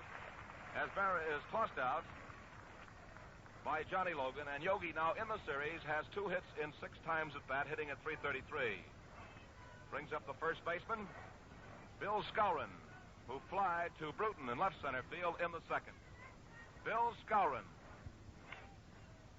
who gave the Yankee followers their last ray of hope last fall in the 9th inning of the 7th game of the series when he belted a hard shot down the third base line with the bases jammed. But Matthews turned it into a great play, stepped on third base for a forced play, and the series was over. Pitch is too high, and it's ball one and no strikes on Skowron, who missed a few ball games of the series last year because of a bad back. Ball one, no strikes, 2 outs. Nobody on base. Yankees batting in the fourth, and they trail 8-2. Burdette delivers. Skowron swings and rolls one foul over towards the on-deck hitter, Andy Carey. Ball one and a strike, one count. The shadows are beginning to lengthen now, and they have crossed the first base foul line with the outer fringe of the shadows just reaching the pitcher's mound. Ball one, strike one count. Burdette wheels, deals. The pitch is swung on. There's a high fly ball down the right field foul line. Aaron over towards the stands, and he reaches over, and he cannot make the play. It's in the stands, a foul ball.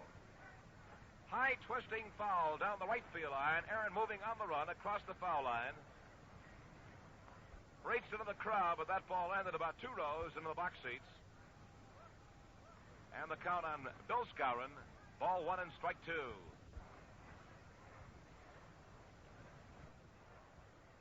One and two the count.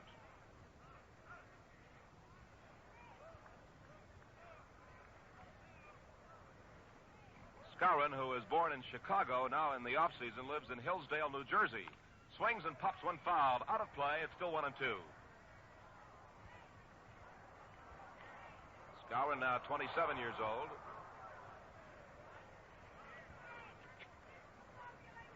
Is appearing in his 4th World Series.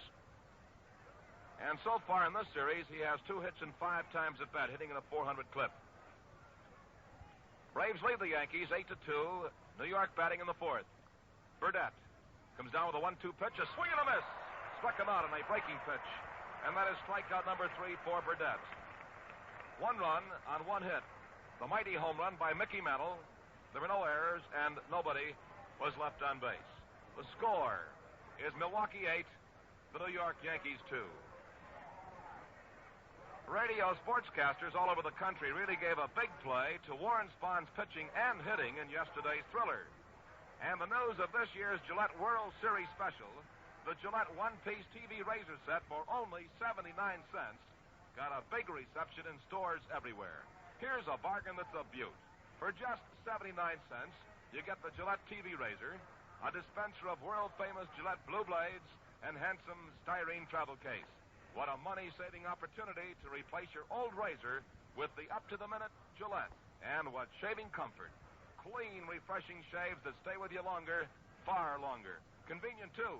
One-piece construction gives you instant blade changing and cleaning. Add to all this the extra economy of double edges, and you've got a real value. Look for the display at your favorite store.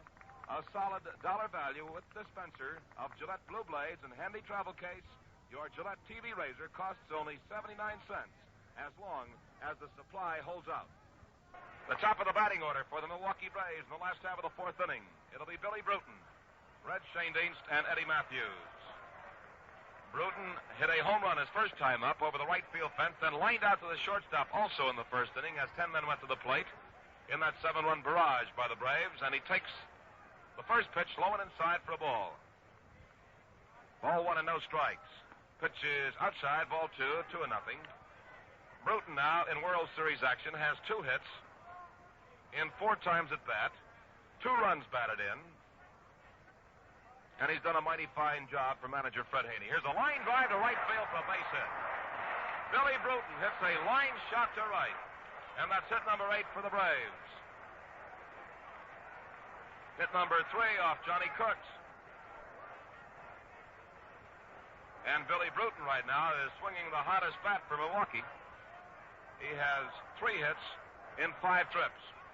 Second baseman Red Schoendienst stepping in the batter's box, double to right field in the first inning, scored a run, and was thrown out by the second baseman in the second. Peg over to first base by Johnny Cooks. Crowd yelling, "Go, go, go," to Billy Bruton, which is a familiar chant around Milwaukee County Stadium during the regular season. It was until this year when Billy was playing on about a half a knee. Here's the pitch, and there is a bunt fouled off. Strike one count on Red Schoendienst, and a veteran right-hander, an ex-National Leaguer. The knuckleball artist, Murray Dixon, is warming up for Casey Stengel in the Yankee bullpen. Murray Dixon. Red Schoendienst Left-handed batter, switch hitter, batting left-handed against the right-hander Johnny Cooks. With a runner on first base and nobody out. Swinging away, there's a drive down the left field foul line. Going over is Seaburn, and he makes a good running catch for the out. Shane Deans lines out to Norm Seaburn along the left field foul line. Swung away, brings up third baseman Eddie Matthews, who was called out on strikes in the first inning, marking the fourth time that he had struck out in the series. His only 4 times at bat. Then in the second, he doubled the left center field. Scored the Braves' 8th run of the ball game. Runner on first base, 1 out. The pitch to Ed. A swing and a ground ball to the second baseman. Here's the peg to second base. Out. Over to first base. It's not going to be in time. It's a fielder's choice. As Bruton came in hard on Tony Kubek at second base on the relay from Gil McDougald. So that is a fielder's choice. With Bruton forced at second base. 2 men are out. The batter is the right fielder, Henry Aaron. Aaron walked in the first, scored, and grounded out to second base in the second. Takes a strike on the outside corner. Strike 1.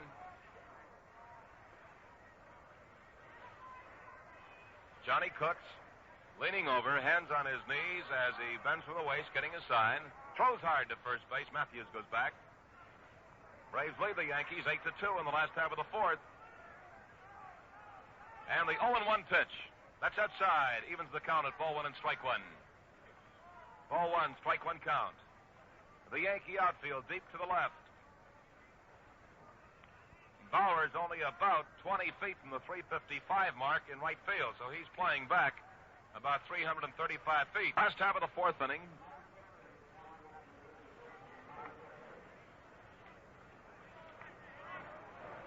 "42-year-old veteran Murray Dixon continues throwing in the Yankee bullpen. He's had a long and a very fine career in the major leagues. Pitch to Aaron, and it's low. There's a runner going. Here's the throw. He is safe at second base. A high throw by Yogi Berra. Forced Gil McDougald to go up off the ground. Came down on the shoulder of Eddie Matthews, trying to make the tag. And umpire John Flaherty of the American League called that one very sharply as he was down on the play. Notice that Matthews' feet were in the bag as McDougald tagged Eddie's shoulders. And that is the first stolen base of the series.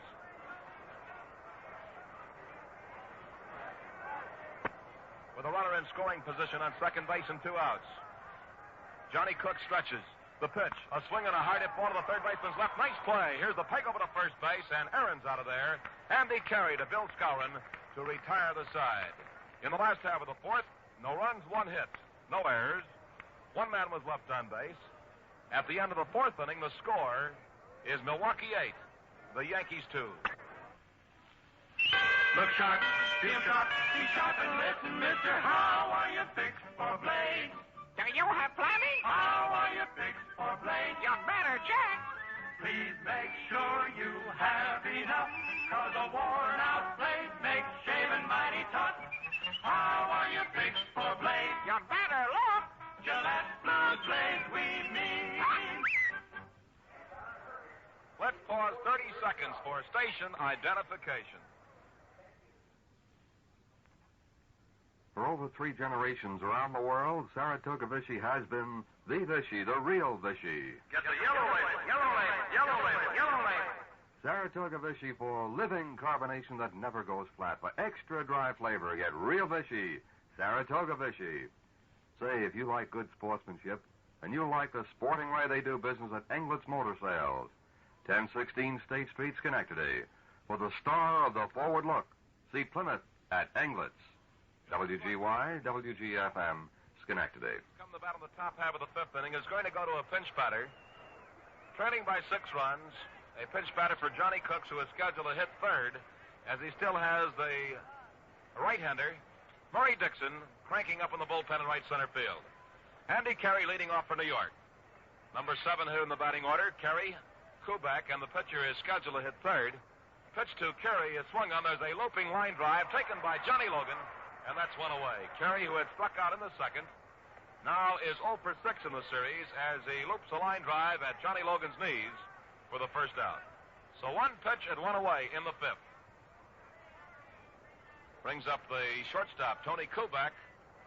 Tony went down swinging in the second. Left-handed batter with a close stance. Holds his bat right on the end. Watching the fidgety right-hander, Lew Burdette, who fires high. Ball one and no strikes. Ball one, no strike count. Braves lead the New York Yankees 8-2. Yankees hopeful to tie the series one game apiece going into Yankee Stadium for the third game on Saturday. And they have an uphill battle on their hands as they trail by 6. 1-0 pitch. Swung on, a ground ball to the first baseman's right. Torrey scoops it up, throws to Burdette. This is in time, and it's 2 away. Kubek is tossed out. Torrey to Lew Burdette covering. And the pitcher, Johnny Cooks, has moved out of the dugout. He's being called back by Casey Stengel. Cooks had stepped out of the dugout and was about 25 feet towards home plate when he was called back by Casey. So it looks like we're going to get a pinch batter for the pitcher, Johnny Cooks. Johnny Cooks worked 3 1/3 innings. And here is Jerry Lumpy, a left-handed batter. Jerry Lumpy, an infielder, coming up to hit for the pitcher, Johnny Cooks. Lumpy appeared in 81 ball games for the Yankees in 1958. Batted at .254, had 8 doubles, 4 triples, belted 3 homers, and drove across 32 runs. A left-handed batter, Lumpy, 6'2", 180-pounder, is 25 years old. Born in Lincoln, Missouri, now lives in Springfield. Looks down at the third base coach, Frank Crosetti. Before he gets set on the batter's box, he crowds home plate, straightaway stance, soaks up about an inch, and takes Burdette's first pitch for a call strike. As Lou poured one on the outside corner, belt high. Strike one count. 2 outs, nobody on base. Yankees batting in the fifth. They trail 8-2. Burdette comes down with the next pitch. Lumpy swings, misses. Strike 2 on Jerry.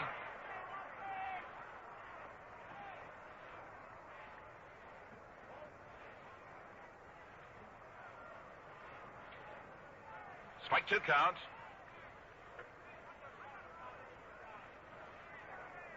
Burdette taking his time. Johnny Cooks worked 3 1/3 innings, allowed 1 run on 3 hits. The pitch is too low, and it's ball 1. Johnny Cooks in his 3 innings, 3 1/3 innings, didn't walk anybody nor strike out anybody. And the 4th Yankee pitcher will come on to work in the last half of the 5th inning, Murray Dixon.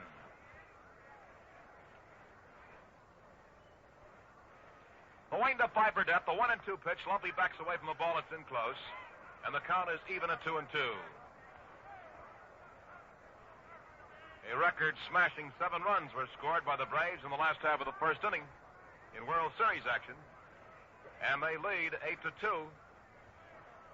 Burdette's 2-2 pitch. Jerry Lumpy swings and fouls one up into the upper deck on the third base side. And the count remains at ball 2 and strike 2.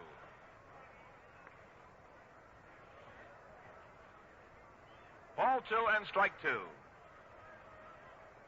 We have that very ideal weather for this second game of the series. Temperature around 62 degrees. 2-2 pitch. Swung on. He got a piece of that ball, fouled it off, and it's still 2-2 on Lumpy. Lumpy batting for the pitcher, Johnny Cooks, who, by the way, had one of the 3 hits off Lew Burdette. Cooks single to right field in the 3rd. Ball 2, strike 2. Yankees have 2 runs on 3 hits. Braves 8 runs, 8 hits. Here's a swing and a fly ball stroked back into center field. Or rather, that's right, going back is Billy Bruton. Makes the catch over towards left center, and that retires the side. 3 up and 3 down. No runs, no hits, no errors. Nobody left on base. And the score is the Braves 8 and the Yankees 2.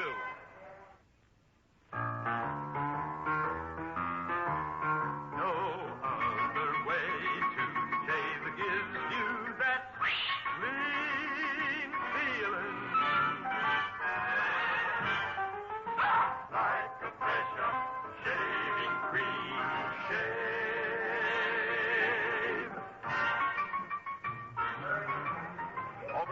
million men have lined up with those instant lather shaving creams to get that clean feeling only a shaving cream shave can give. And the instant lather that's getting the big play these days is Gillette Foamy. It's tops for speed and convenience. Just a press of the Gillette Foamy nozzle, and there's a creamy Snow White lather right at your fingertips. Lather so rich, so full-bodied, that a little goes a long way. And the clincher, Gillette Foamy contains K34, the exclusive antiseptic that destroys harmful facial bacteria. Now you can get Gillette Foamy with cool, refreshing menthol added. A 3-month supply of either regular or menthol cool foamy costs 79 cents. Well, we go to the last half of the fifth inning, and a 42-year-old veteran right-hander, Murray Dixon, has moved in from the bullpen in right center field to become the fourth Yankee pitcher, following Bob Turley, Duke Moss, and Johnny Cooks. And now it's a real sincere pleasure here, as we go to the last half of the fifth, to turn our play-by-play microphone over to that young fella from Washington, D.C., the nation's capital, who handles all the broadcasts of the Washington Senators in the American League, Bob Wolf. Thank you very much, Earl Gillespie. The Yankees are hoping that life begins at 40 as far as baseball is concerned, as a 42-year-old veteran, Murray Dixon, who is a knuckleball artist, steps out there in the mound. And the first man he'll pitch to will be Wes Covington, who has distinguished himself this afternoon with 2 singles to center, both of which drove in runs. Pitches have dominated the series as far as hitting is concerned, as well as pitching on the Milwaukee side. They have been completely aided in the hitting department. Warren Spahn yesterday had not only the victory, but he came up with a couple of hits, 1 drove in a run. And today, Lew Burdette not only is working behind his 8-2 lead, but also he's had a 3-run homer this afternoon. On the Yankee side of things, Johnny Cooks came through with a single, so the pitches have been taking over the roles usually occupied by many of the other players. And now it's Murray Dixon all set to work as Wes Covington steps in. So far in the ball game, the Braves have come up with 8 hits for their 8 runs and an 8-2 margin. Can the Yankees come back? That's a big question right now. Covington watches the first pitch. It's wide. It's ball 1. This Dixon will keep on throwing knuckleballs most of the time he's out there. That's his big specialty. He's a small, wiry athlete in tremendous condition. 42 years old. He's 5'10", just 150 pounds. He looks in to get the sign now from Yogi Berra. And here's the windup in the next pitch. It's swung on. There's a hard-hit ball stabbed by McDougal as he goes to right. Throw to first for the out. A beautiful play by Gil McDougal, who moved quickly to his right, made a one-handed backhand stop of the ball, whipped it over to Skowron to get Covington, and there's 1 out in the bottom half of inning number 5. McDougal usually shades most batters off to his right, but he had to move quickly to pounce on that one. Batter now is the left-handed swinger, Frank Torrey, who's flied out and is grounded out. Incidentally, it's been a busy afternoon for infielders for both sides. There goes a fly ball to left center field. Mickey Mantle moves to his right for it. Still moving. He's got it. So Torrey is out, flying out to left center to Mantle. And now stepping up will be the catcher for the Braves, Del Crandall, who has walked and has flied out to left field. Yankees whip the ball around the infield. Back it goes to Dixon, who is the 4th New York pitcher of the afternoon. And they're 2 away in this bottom half of the 5th. The Braves holding an 8-2 lead. Now Crandall steps in. And Dixon flips aside the rosin bat. Murray, all set to work, starts the windup, and the pitch to Crandall is in the dirt, skipping away from Berra for ball 1.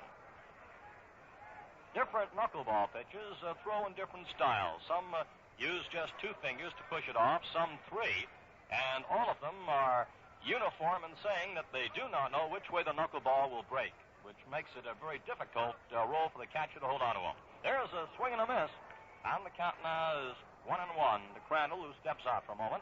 Now is back in and waiting. He stands there with a 3-quarter view of the pitcher. Dixon, fairly rapid worker, starts the windup. Here's the 1-1 pitch, and there's a swing and a miss for strike 2. Ball 1, strike 2. Sometimes catchers, very wary of what the knuckleball will do, even warm up the knuckleball pitches before the ball game with a mask on. Here's the 1-2 pitch, and there's a swing and a miss, and Crandall's on a strikeout to retire the side. 3 up and 3 down in the bottom half of the 5th inning. And the score at the end of 5 innings is Milwaukee 8, New York 2. The Gillette Company has been asked to bring you this important public service message. Did you know that your United Community Fund has provided direct help and service to over 72 million people? You can readily see that your gift does its share of making better communities for all of us. The fund raises money for over 27,000 national, state, and local voluntary services. These, in turn, help families in trouble, hospitals, the aged, armed forces and veterans, scouts, and many more. Remember, when you give the United Way, you give countless health and welfare services. You help more people and save more lives than any other way.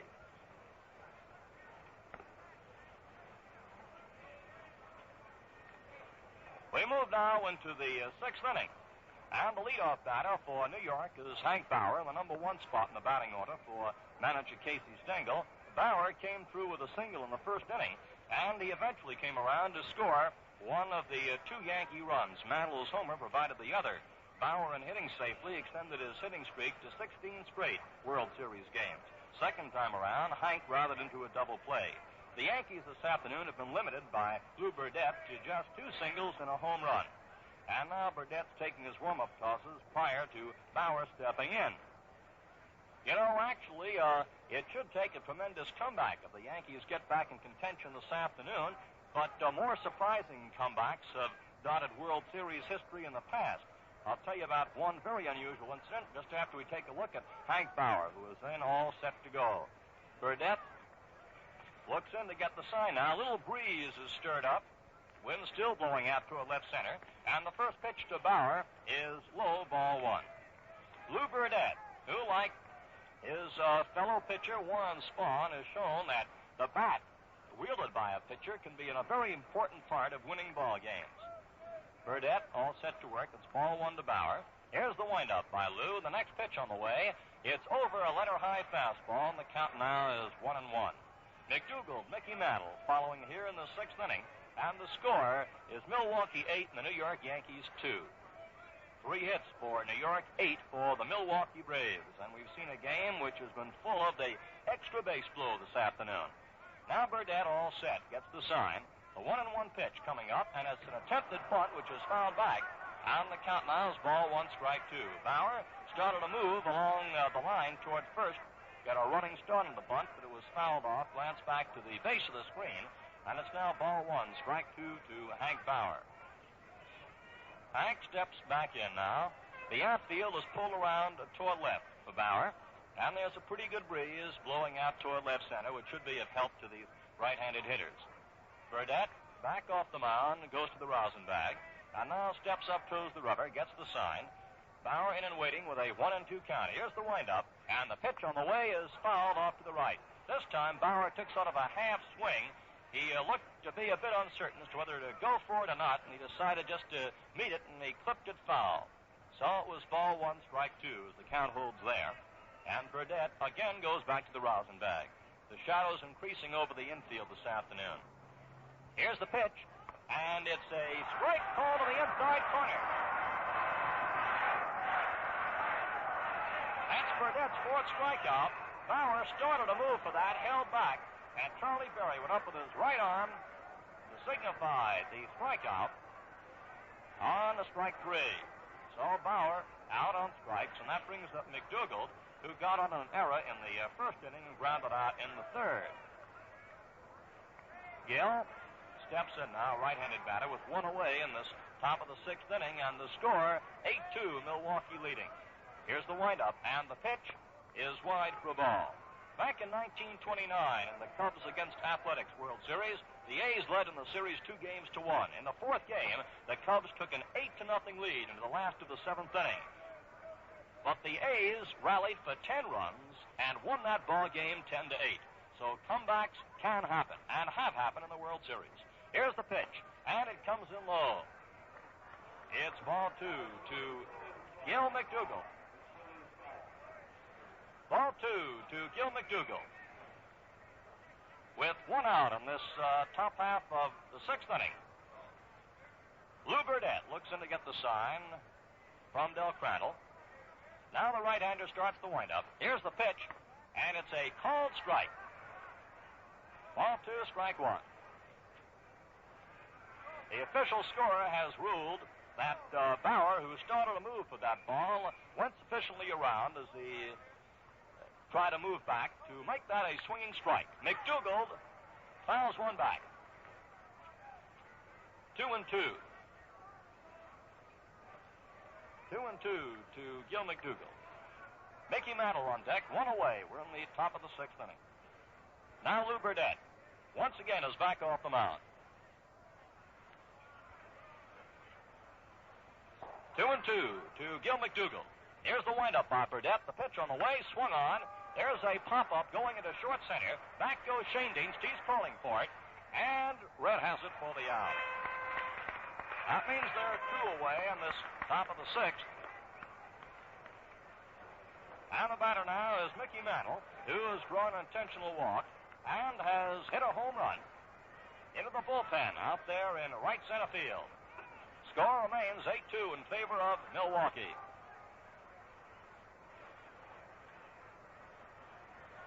Now here's Mantle, who is batting left-handed against Lew Burdette. Stepping in. Big, powerful shoulders as he gets set there in the batter's box. The outfield is playing him deep. And now Mantle steps out for just a moment. Mickey back in. Burdette gets the sign from Crandall and now decides to step back to get a little more rousing. Lew's Earl Gillespie has told you is a fidgety pitcher, and this time Mantle steps out on him, so there's a battle of nerves going on. Now both are ready. Here comes the pitch, and it's over for a called strike. Strike one to Mickey Mantle. Beautiful afternoon for baseball. And another capacity crowd is here witnessing this game in Milwaukee. Strike one to count to Mantle. There's a high hopper going out to Shane Dienst at second. He's up with it. The throw to Torrey, and Mantle is out to retire the side. So in the sixth, there are 3 up and 3 down. And the score after the top half of the sixth inning, Milwaukee 8 and New York 2.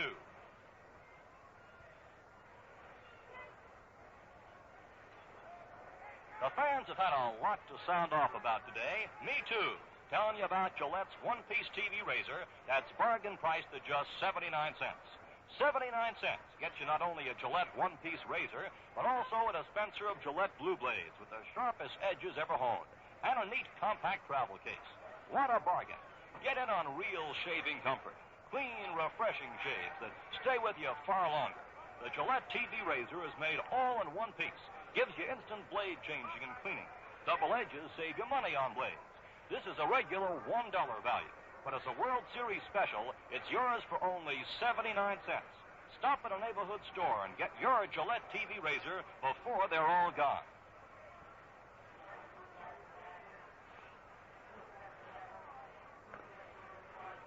In the bottom half of the sixth inning, Johnny Logan, who has singled across 2 runs and grounded out, steps up for the third time to face Murray Dixon, who came on in the fifth and retired the Braves in order. Logan has proved to be quite a clutch ball player all season for the Milwaukee Braves. Has not hit for a high average, but he always seems to pop up with that big hit when it's needed. Dixon all set to work. There's the windup, and the pitch on the way is inside for ball 1 to Johnny Logan. Dixon is only 4 months younger than the oldest player in the series, a teammate, Enos Slaughter. Ball 1 the count to Logan. Here it comes. And Johnny watches carefully. The pitch comes in low for ball 2. Dixon, with the Yankee pitching staff crippled in mid-August, was purchased as a reinforcement from Kansas City. There's the windup. Here's the next pitch to Logan. And there goes a high pop-up to the left side of the infield. Carey shielding his eyes from the sun, waiting for it, and he's got it. So Logan pops up to the third baseman, Andy Carey, and that brings up Lew Burdette. And Lew comes up very quickly from the dugout. He came trotting up to get the bat in the on-deck circle and draws a fine hand here in Milwaukee. Lew Burdette, who has been a Yankee tamer in the past series, is taming him this afternoon with a 3-hitter and has also chipped in with a 3-run homer to personally drive in more runs today than he has yielded. Here's the first pitch coming up to Lew. He fouls it back for strike one. Maury Dixon has been throwing that knuckler for many years. He pitched against the Yankees 15 years ago in the 1943 series. And not a single member of that Yankee club is still playing. There's a high foul going toward the seats. Berra's giving chase, and it is back in about 5 or 6 rows. So that makes it strike two to Lew Burdette, who has picked up the mask for Yogi Berra and hands it to Yogi as he comes back after his futile chase. There's one away. We're in the bottom half of the 6th inning, and the Braves lead 8-2, having started out the afternoon with a big 7-run first inning, a World Series record after the Yankees had scored in the top of the first. Here's the pitch. Burdette sends a hard ground ball to Carey just inside the line. The throw to first is low, but taken by Skowron just off the ground, and Burdette is out. So that means there are 2 away. And here's a fellow who has been making headlines in this series, Bill Bruton, who won yesterday's ball game with his 10th inning base hit, and this afternoon stepped up in the first inning with the Yankees in front 1-0, and Bruton, the leadoff batter, sent a homer up into the seats beyond that right field fence to tie the ball game, and that opened up the gates as the Braves continued. Here's the pitch, and it's a called strike to Bruton. After that, Bruton batted again in the first inning, sent a liner which Kubek snared for the out, and in the 4th, Bruton again singled, this time to right. Here's the pitch, and it comes in wide, and the count now is 1-1 to Bruton with 2 away in the bottom half of the 6th inning. Maury Dixon, back off the mound for a moment, looks around at his defensive alignment. The outfield is playing almost straight away for Bruton, mantled just a bit to right center. The pitch swung on. There's a line drive into center field for a base hit. Bruton does it again. What a series he's having. A single to center field for Bill Bruton, who is really having a time here in this World Series. And that brings up the old veteran Red Schoendienst, who was doubled, grounded out, and lined out. That's hit number 9 for the Milwaukee Braves, and Bruton's 3rd in this game. He's on first with 2 away. Schoendienst the batter. There's a throw to first base by Dixon, and Bruton gets back to the bat. Folks set up a clamor every time that Bruton gets on base, urging him to go. Takes a good-sized lead. There's a pitch for a called strike to Schoendienst as he went up on the bat just a bit for it. Bruton bluffed moving on to second, but put on the brakes there. And it's strike 1 to Schoendienst. Schoendienst choked far up in the bat. He's batting left-handed against Maury Dixon. Now Bruton again edges off first base. Dixon throws over, and Bruton gets back to the bag. It's always worrisome to the pitcher and catcher and infielders when a man like Bruton is on base. Here's the pitch. It comes in low. And Schoendienst again steps out of the batter's box. The count now is 1-1. 2 outs. Bruton on first. The Braves scored 7 runs in the first inning to wipe out a 1-run Yankee lead, and Milwaukee added another run in the second. Yankees added 1 more in the 4th. All set for the pitcher. It comes, and it's inside. Count now is 2 balls, strike 1 to Schoendienst. You can hear that hum throughout the crowd when Bruton got on base. And every time that Dixon is set to pitch, the same chant of go, go, go starts swelling from the capacity crowd here in Milwaukee. Bruton again starts to move off. Dixon with the stretch and the pause. They look toward first, and another throw to first base, and Bruton gets back. That's one of the great advantages of having a good, quick base runner. He keeps that pitcher on edge, and also he keeps the pitcher thrown over there toward first. Another throw to first base, and Dixon is pitching quite a ball game over to Skowron right now as Bruton takes that big lead. 2 balls, strike 1 to Schoendienst. The pitch comes in low, and it's now 3-1. And so, with the worry about Bruton over there, the count now is mounted to 3-1 to Red Schoendienst with 2 outs in this bottom half of the 6th inning. Bruton again edges off. 3-1 the count. The pitch is a called strike. This time, Berra cocked his arm as he bluffed to throw to first base, and Bruton got back to the bag. 3-2, and this time, Bruton will be moving, as it's 3-2 with 2 outs. in this bottom half of the sixth inning. So the crowd has been shouting for Bruton to go. We'll see him moving on the next pitch. Shane Dietz digs in at the plate. All set once again. There he goes. Now there's a high fly ball to deep right field. Bauer is back. He's got it to retire the side. In the bottom half of the sixth inning, total show, no runs, one hit, no errors, and one left.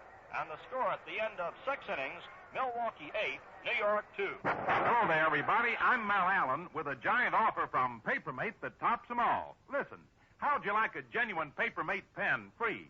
How'd you like a genuine Papermate refill free? Sound good? Well, that's exactly what you get. Free pen, free refill when you buy Papermate's famous two-tone pen at the regular $1.69 price. What a bargain. As it says right on the special Papermate display, you get a two-tone pen worth $1.69, plus an extra silver tip refill worth 49 cents, plus a retractable Schoolmate utility pen worth 39 cents. A $2.57 value, all three for only $1.69. How about that? A $2.57 value for only $1.69. Look for the special Papermate display at stores everywhere. Buy your two-tone pen at regular price, get an extra pen and extra refill free from Papermate. This sensational offer is limited, so hurry and get your free Papermate pen and free refill now.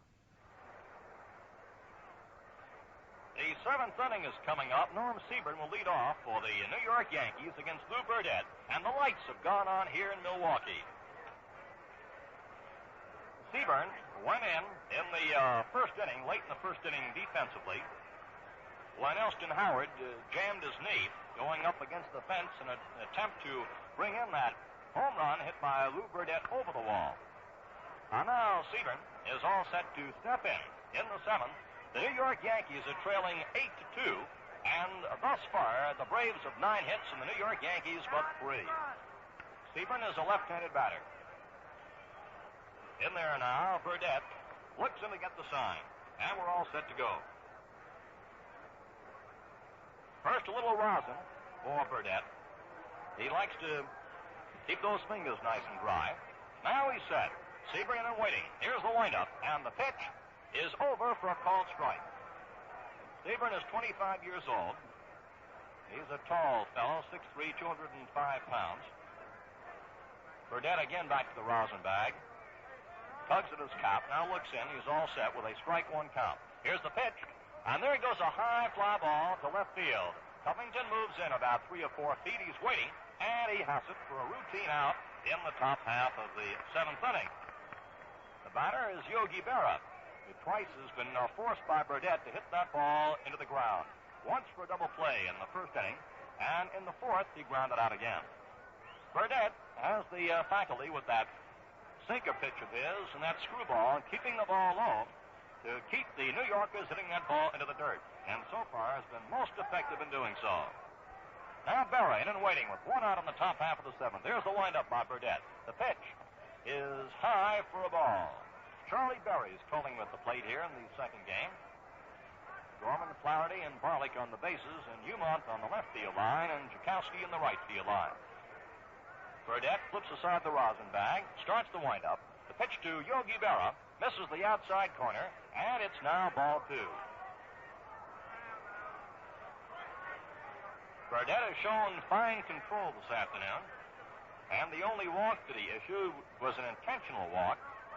That came in the first inning, and he managed to get out of that frame with only 1 run scoring, despite the fact that the sacks were loaded with nobody out.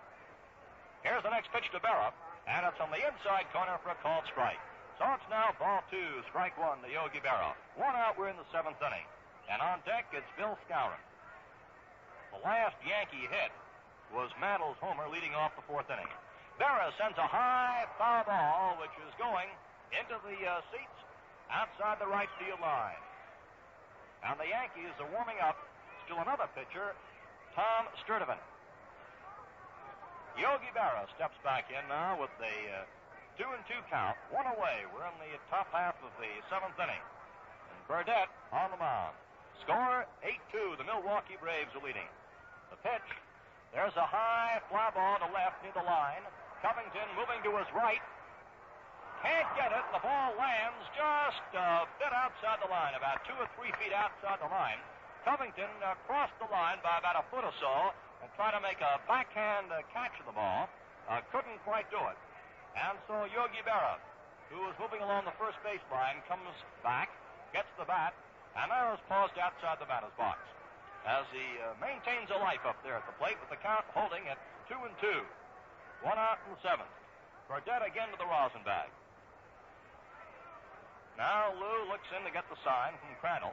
The outfield is playing Berra, pulled around toward right, but not too far. The pitch, there goes a fly ball to right center field. Aaron is moving to his right, going toward his boot, and the center fielder takes it. Bill Bruton, who was moving to his left, Hank Aaron to his right, and the center fielder Bruton made the haul in about 15 or 20 feet from the fence out there in right center for out number 2. It was a fine catch by Bill Bruton, who has already made offensive headlines this afternoon with 3 hits. Both fielders that time were moving toward each other, as it appeared that Berra might have hit the alley, but it was up high enough for the catch to be made. Here's Skowron, 2 away in the 7th, and it's a called strike.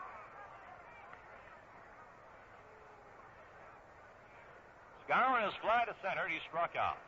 They're 2 away in the 7th inning. And Burdette is rolling along up to this point. The pitch swung on. It's a high hopper over the pitcher's head. Logan fields it near second. Throws to first for the out. Now retired in the 7th in order. And the score after the top half of the 7th inning. Milwaukee 8, New York 2. Hi, Harv. Folks, Harvey Keene, one of the great hitters in baseball. The 3rd leading hitter in the American League has just come by. Good to see you, Harvey. Good to be here, Bob. Harvey, that was some first inning, wasn't it? Those Braves really descended on the Yankee pitches. What happened there? Well, I believe that Bob Turley's control got off a little bit, Bob. He couldn't get the curveball over, couldn't get his changeup over, and he had to come in with the fastball, and, as you could see, the base hits were all over the ballpark. They certainly were that. Let me ask you a question, Harvey. When the series moves back to Yankee Stadium, do you think that the New York ballpark will be of aid to the Yankees or the Braves? Well, I believe it'll be an aid to the Yankees, Bob, because they're used to the ballpark, they're used to the shadows, and that right field fence over there is just what they're looking for. Say, Harvey, have you heard about Gillette's World Series special? Who hasn't after yesterday's game? Well, Harvey, here's one for you. Thanks, Bob. I've always been a Gillette man, and I'll use this on my travels. Today, for just 79 cents, you can have a modern Gillette one-piece razor. This money-saving offer includes a dispenser of Gillette Blue Blades and a handy travel case. The World Series special is going fast. Get yours now for only 79 cents while they last. Harvey Keene, thanks for stopping by. Thank you, Bob. Here now is Ed Matthews in the bottom half of this 7th inning.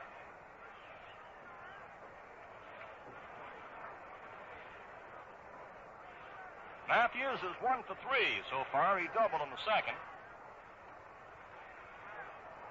Murray Dixon on the mound, and the pitch to Matthews swung on as a hard foul outside of first. It was a ground foul for strike 1. The attendance remains the same, 46,367. So everybody who can get in here is maneuvered in.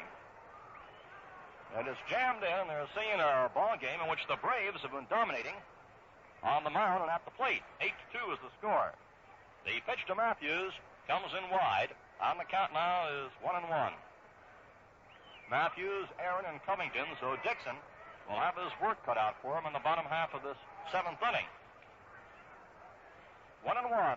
Matthews waiting. Here's the windup now. The pitch, a knuckler, which is fouled back. And it's now ball 1, strike 2. Ball 1, strike 2 to Matthews. The hits have been very well distributed throughout the Braves batting order this afternoon. Here's the 1-2 pitch. And there's another foul, a knuckleball, which is back behind home plate. One of the important attributes of throwing the knuckleball is the proper length of the fingernails. And if you take a look at the boys who practice the knuckler, you'll see that they keep the fingernails just a bit longer than usual to protect that friction from pushing the ball off the top of their fingertips. Here's the 1-2 pitch coming up. And it comes in wide for a ball. So it's 2-2 to Matthews. I recall one ball game in which a knuckleball pitcher disappeared between innings. They finally got him up out of the locker room. What he was doing down there with a fingernail file, he was whittling down one of the fingernails, which was just a bit too long. Here's the next pitch. And there's a high pop-up along the first baseline. Bill Skowron near the bag is waiting for it. He's got it, and Matthews is out. So there's one away. In the bottom of the seventh, and Hank Aaron, who has walked and grounded out twice, is coming up now to see what he can do against the 42-year-old knuckleball ace, Murray Dixon. Dixon had a season record of 10 wins and 7 defeats, and an earned run average of 3.78. He was back in the World Series with the Cardinals in 43 and 46. Here's the pitch to Aaron, and it comes in low for a ball. Ball 1 to Aaron. On deck is Wes Covington. The big splurge for the Milwaukee Braves came in the first 2 innings. Here's the next pitch, and it comes in low. On the count now is ball 2 to Hank Aaron. The outfield finds Sebring playing just about a foot or so from the cinder path out there in deep left, and Mantle is playing a very deep center. There's still a good breeze which is blowing out there toward left center field. As Dixon, set once again, gets the sign, 2-0, the count to Aaron. The pitch swung on. It's a big high hopper going out to Carey. He has to wait for it to come down, and he makes no throw as Aaron goes racing across first base. Hank pounded that one into the dirt so hard that it went up in the air about 40 feet. And by the time it came down in Carey's mitt, Aaron was across first without a throw, and he's on there with a single.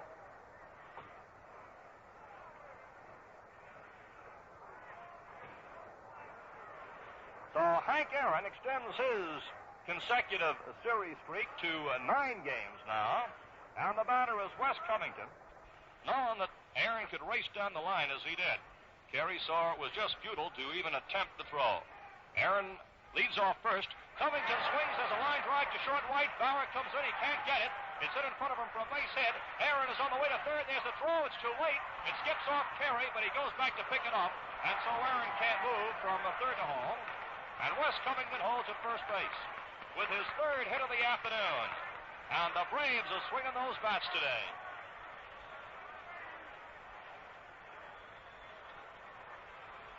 They're putting on a tremendous display of hitting. And now we'll have Felix Mantilla running for Covington at first, and Covington gets a big hand as he leaves the ball game.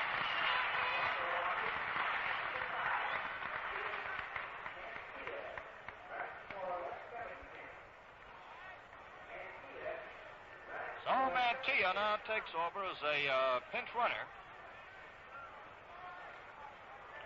Aaron is on third. Mantilla is on first. And the batter is Frank Torrey with 1 out. Men on first and third, and the Braves threatening to add more in the run column. The first pitch comes in high. So it's ball 1 to Torrey. While we may anticipate Andy Papko going back in the ball game into left field, we'll see what manager Fred Haney does when the Braves go out defensively. Torrey the batter, ball 1 the count. And the next pitch comes in high for ball 2.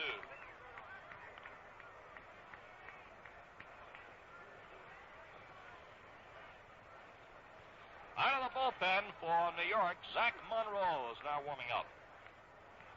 With men on first and third, there's 1 away. Torrey the batter, 2-0 the count. Stretching the pause by Dixon. The pitch. Torrey swings at the base hit to right field. A sharp drive going to the right field corner. Aaron comes in to score. Mantilla goes into third. And Torrey, with a sharp drive to right, is on first base as the Braves score again. Andy Papko is cutting across the outfield, going out to the bullpen to warm up now for defensive duty. Torrey, with the 3rd hit in a row off the Yankee knuckleball pitcher, Murray Dixon, has driven Aaron across the plate from third and moved Mantilla from first to third. And the Braves now lead 9-2 in this bottom half of the seventh, with the situation remaining the same, and on first and third, one out. And the batter is Del Crandall, who was walked, fly to left, and struck out. Dixon's pitch swung on. There's a fly ball in deep center. Mantle is back waiting, makes the catch. Here's the tag up on Montilla. He'll score easily as the throw goes to second. Crandall with a sacrifice fly drives in the second run of the seventh inning.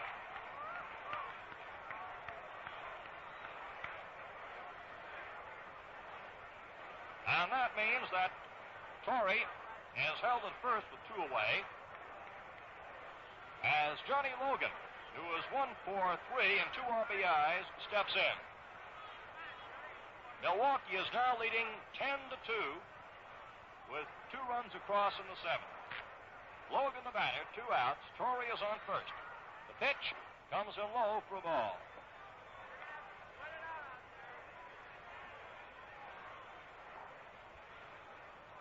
And an exchange of baseballs as Charlie Berry at the plate obliges. Well, these Braves have been swinging that bat this afternoon with 12 hits and 10 runs and a commanding 8-run lead. Logan the batter, ball on the count. The pitch is fouled off to the right, going deep in the seats. On the count now is 1-1 to Logan. Torrey is on first. That was Frank's first hit, coming on his 4th time up.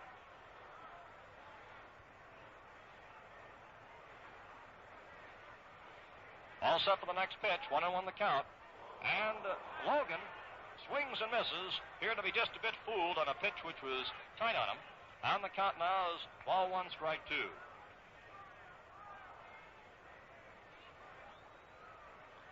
Ball 1, strike 2. Logan steps back in. Dixon with the stretch and the pause. The pitch swung on. There's a pop-up, which is drifting just a bit foul outside of first, and Bill Skowron is there to make the catch in foul territory and retire the side. In the bottom half of the seventh inning, the total show 2 runs. There were 3 hits, no errors, and 1 is left. The score at the end of 7 innings: Milwaukee 10, New York 2. Look sharp. Feel sharp. Be sharp. The only way to get a decent shave is Gillette. Shave Gillette. Let's pause 30 seconds for station identification. This is WGY, WGFM, Schenectady. What a difference the real Vichy makes. Saratoga Vichy, extra dry flavor, living carbonation. And because it's alkaline, Saratoga Vichy helps assure a clearer head in the morning. Is actually good for you. Get the yellow label, yellow label, yellow label, yellow label. Saratoga Vichy, the real Vichy. In the world of sports, we all look forward to the World Series. And in the automotive world, everyone looks to Plymouth, the star of the forward look. See Plymouth at Englert's Motor Sales, 1016 State Street, Schenectady. In the 8th inning, Andy Pafko takes over in left field. Coming up now for the New York Yankees, a pinch hitter, Enos Slaughter.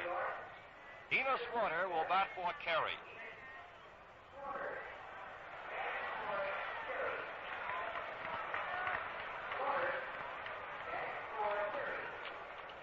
So Enos Slaughter, who is also 42 and a left-handed batter, steps in now to face Lew Burdette, and he takes high for ball 1. We're in the top of the 8th inning, and Lew Burdette has retired 12 in a row since Mickey Mantle hit a home run. That was the last Yankee hit to lead off the 4th inning. Enos Slaughter waiting. Here's the pitch, and it's over for a called strike. The count is 1-1 to Slaughter, who is batting for Carey. Enos is the oldest player in the series.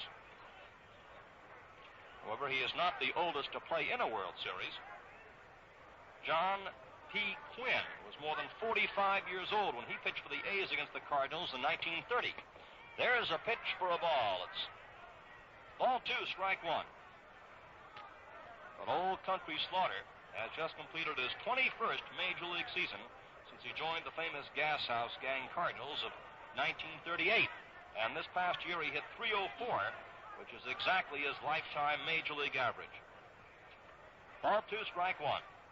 Here's the pitch, and it's a called strike. Count now is 2-2 to Slaughter in this 8th inning. On deck is Tony Kubek.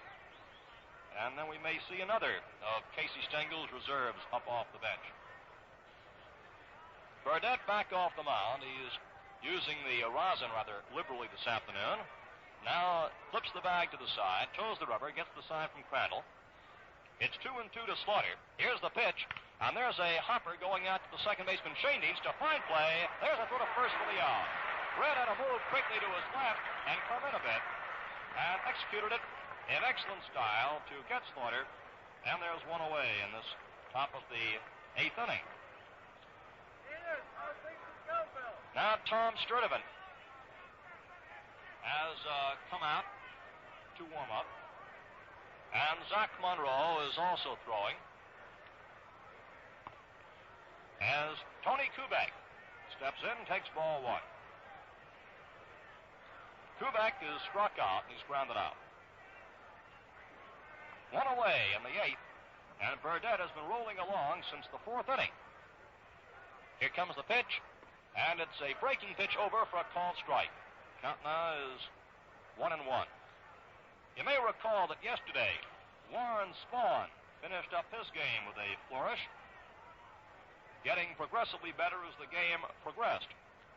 There's a pitch over for a called strike. It's now ball 1, strike 2. Well, Burdette is pitching the same sort of a game this afternoon. His shakiest inning was the first. He got out of a jam with the bases loaded and nobody out with only 1 run coming across. And since that time, he's yielded but a single in the 3rd and a homer in the 4th. And since that time has been not hit for any base hits. There's a grounder going out to Torrey. First baseman takes it, goes to the bag, and Kubek is out number 2. So there are 2 away in the top of the 8th. And the Yankees now send up another pinch hitter. Throneberry will bat for Dixon. Now, Throneberry is a power hitter, a left-handed batter, and he comes in as a pinch hitter here in the 8th. So Marv Throneberry is up there. Here's Burdette's pitch, and there's a swing and a miss for strike 1. Throneberry will take that big cut. And he's one of those players that if he gets wood on it, he can sail it a long way. He hit .227 this past year and 150 at-bats. That included 7 homers and 19 RBIs. Strike 1 the count. Here it comes, and the pitch comes in high. The count now is 1-1 to Throneberry. Well, the Yankees have been making liberal use of their bench, hoping to do something against Burdette, but Lew just keeps rolling along. And so far, Burdette has driven in more runs today than he has yielded, with a big 3-run homer, climaxing a tremendous first inning for the Braves in which they scored 7 runs. Throneberry up there with 2 outs, nobody on in this 8th inning. Burdette again back to the rosin bag. Now we're all set. 1-1 the count. Here's the pitch, and a swing and a miss. Ball 1, strike 2. Burdette, with his momentum coming up with that pitch to the plate, usually comes right down off the pitching mound after executing his follow-through. So the count now is 1-2 to Throneberry, left-handed batter. The windup and the pitch. There's a high foul. It's back out of play. And the count holds at 1-2 to Throneberry as a new baseball goes out to the mound. 10-2, the Milwaukee Braves lead the New York Yankees as we come down the home stretch of this game. Burdette back off the mound. Now he smooths the dirt in front of the pitching rubber. Looks to get the sign. Here's the pitch, and it's a swing and a miss. Throneberry goes down swinging. In the 8th, 3 up and 3 down. And the score after the top half of the 8th inning remains Milwaukee 10, New York 2. Well, some of these veterans seem to keep rolling along. For example, Red Schoendienst. He just seems to have good year after good year. Got a big hit today. You know, getting the redhead from the Giants last year was one of the best trades the Braves ever made. Deals like that don't come along every day. But here's one you can get in on if you act fast. For a limited time, you can buy a Gillette one-piece TV razor set for only 79 cents. Just listen to what you get. A modern, precision-engineered Gillette razor, plus a dispenser of Gillette Blue Blades, plus a handsome styrene travel case. For 79 cents, it's the shaving buy of the year. Clean, refreshing shaves. Downright comfortable shaves are fast and easy with this up-to-the-minute Gillette one-piece razor. Double edges, too, give you extra savings on blades. A real value? You said it. And they're going fast. So hustle over to your nearest store and get the Gillette TV razor set. The razor, dispenser of Gillette Blue Blades, handy travel case, $1 value, only 79 cents.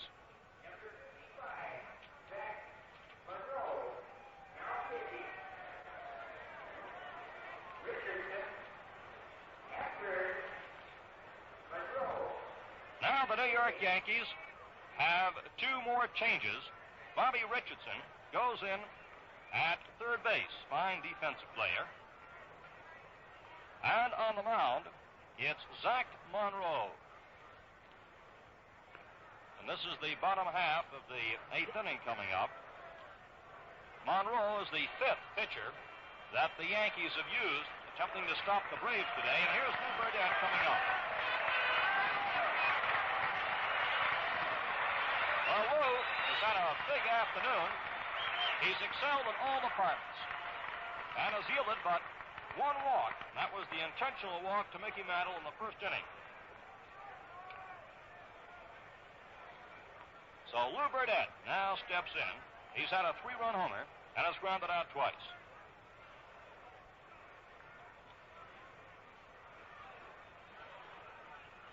Zach Monroe, a right-hander, delivers, and the first pitch is a called strike one to Burdette. Monroe is a 6-footer. He's 200 pounds and is 27 years old. Here it comes, and Burdette swings and fouls one back for strike two. Lew Burdette, who has retired the last 50 New York Yankees in a row, is up there now with a 2-strike count and a 10-2 lead in this bottom half of the eighth inning. Monroe on the mound. Starts the windup. And the pitch to Burdette is swung on and missed for strike three. So Zach Monroe starts off with a strikeout in his first World Series appearance. And here's a fellow who's done a big job for the Milwaukee Braves.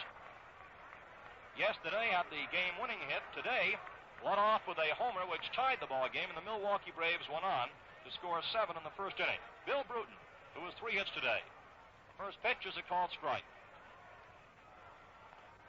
Earl Gillespie was remarking right after the ball game yesterday that wasn't it something that Bruton, who saw last year's series from a hospital bed, proved to be the man who got the big blow yesterday. There's a pitch coming in low. Count now is 1-1.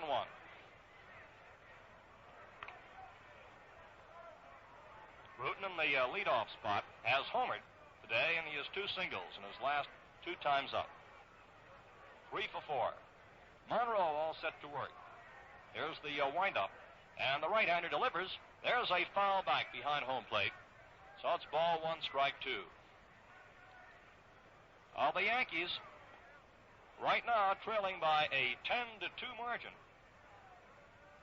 Are thinking now, I'm sure, about what will happen when they get back home. The Yankees have been 2 down in 2 previous series. 1922 against the Giants, Yanks lost the second game. Second game was a tie, and the Yanks lost 3 more in a row.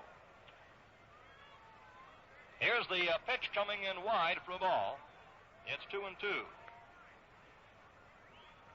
In 1956, the Dodgers won the first 2 games, but the Yankees came back to take the series in 7 games.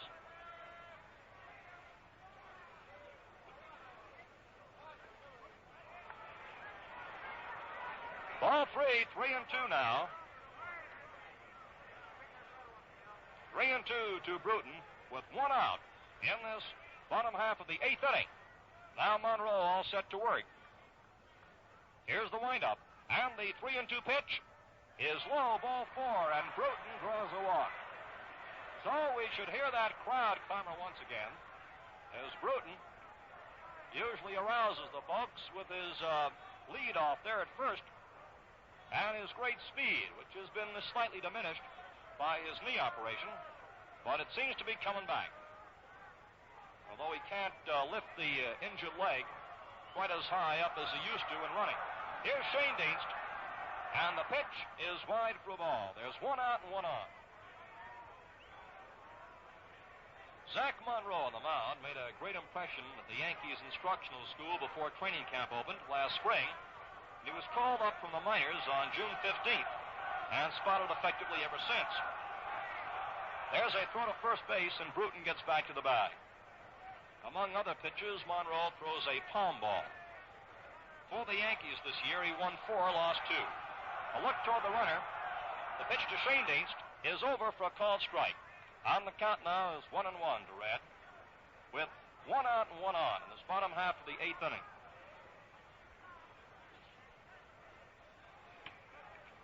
Yankees have had 3 hits against Burdette, and Milwaukee 12 against an assortment of New York pitchers.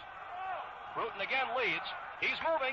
Shane Dienst sends a long fly ball to right near the line. Bauer is going for it. He can't get it. It's in fair territory. It skips off Bauer's shoulder up over the low box seat railing and into the seats for a ground rule double. Hank Bauer came in, attempted a sliding shoestring catch with a ball which landed just inside the right field line. The stands shut out close to the line at that point, and the ball skipped off Bauer into the seats for a ground rule double.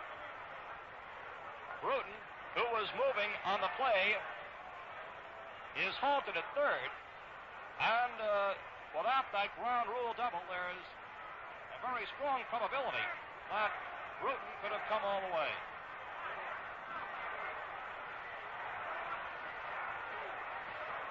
So that brings up Ed Matthews. The Braves threatening to score again with men on third and second and one out.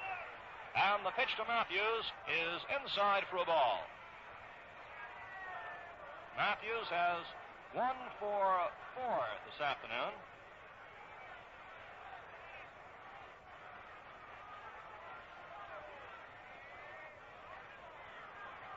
Here's the next pitch to Matthews, and it comes in wide for ball 2. All of the Braves in the starting lineup have hit safely this afternoon, except Del Crandall, but he came through with a sacrifice fly. So it's been a team effort this afternoon for Milwaukee. Ball 2 to Matthews with men on third and second and one out.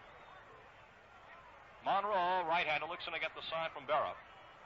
Here's the windup and the pitch. And there goes a line drive to left field for a base hit. Bruton is coming in to score. Shane Dienst is on the way. There's a throw to the plate. It's late, and Shane Dienst scores 2. Matthews is on first base, and the crowd once again is up on its feet cheering.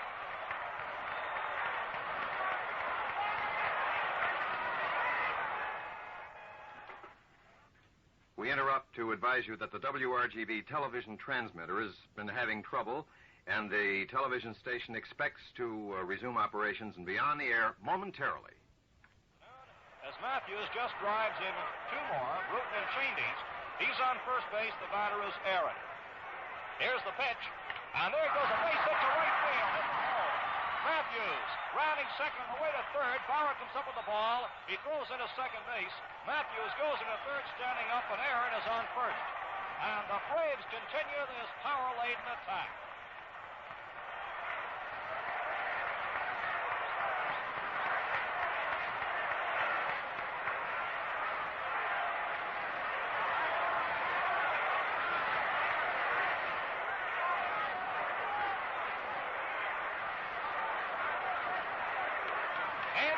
Is coming up. He went in defensively in the top of the inning. So Andy Papko is now stepping up. And the Braves have men on first and third again. 2 runs over in this inning. They lead 12-2. Pafko, right-handed batter, swings. There's a long fly to left. It's curving foul. It lands about 15 feet outside the left field line. Hit up against the little railing there and batted back on the field. Pafko 1 for 3 yesterday. Yankee bullpen continues to stay busy. Tom Sturdivant warming up out there. Matthews on third. Aaron on first. The pitch is wide. On the count now to Andy Pafko. 1-1. There's just one out. All set to go. Monroe on the mound. Delivers. Pafko swings. Has a fly ball to deep center.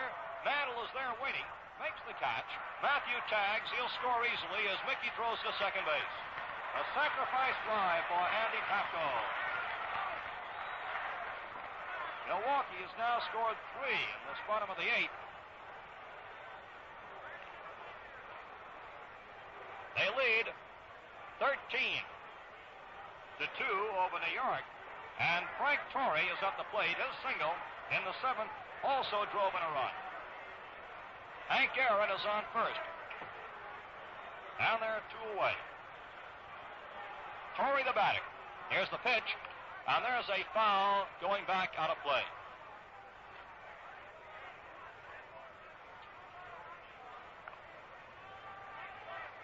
Strike 1 to Frank Torrey on the foul back. Aaron on first. There are 2 outs. We're in the bottom half of the 8th inning as the Braves continue to maul the New York Yankees this afternoon. Monroe all set to work. Looks in to get the sign from Yogi Berra. On first base, Aaron takes his lead. The pitch to Torrey comes in low. On the count now is 1-1. Well, this tremendous burst of runs this afternoon certainly have given the Milwaukee fans a lot to crow about here in their own stadium. 1-1. And there goes a foul off to the left going toward the seats. Ball 1, strike 2. The Yankees have announced that Don Larson will pitch when they open up again in New York. Turley was around just for a short spell this afternoon. And since then, there's been a procession of Yankee pitches. It's ball 1, strike 2 to Torrey. Aaron on first. A look toward the runner, and the pitch, and there's a foul going off toward the New York Yankee dugout, which is on the third base side. So the count holds at ball 1, strike 2 to Torrey.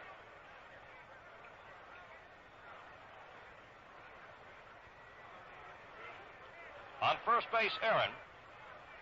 And the Braves have had big inning after big inning this afternoon, but the biggest was their first when they scored 7 runs to fall out in front. Here's the 1-2 pitch, and there's a ground ball. McDougal moves to his right, comes up with it, makes the throw to first for the out to retire the side. Well, 7 men batted in the bottom half of the 8th inning, and the totals in this frame show for the Milwaukee Braves 3 runs, 3 hits, no errors, and 1 left. The score at the end of 8, Milwaukee 13, New York 2.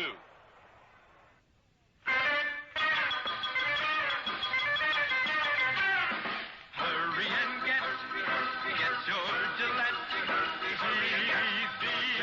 razor.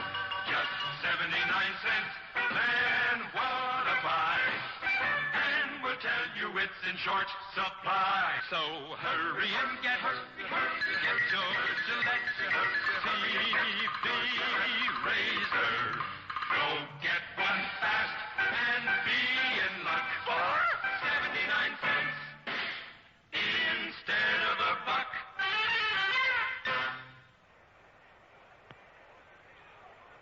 The Yankees are faced with a tremendous problem here as they come up into the 9th inning, which seems to be almost a prohibitive one. How to get back in the scoring column against a man. We'd like to announce for just a moment that the difficulty at the WRGB television transmitter has been corrected, and Channel 6, WRGB, is now back on the air. Now back to the ball game.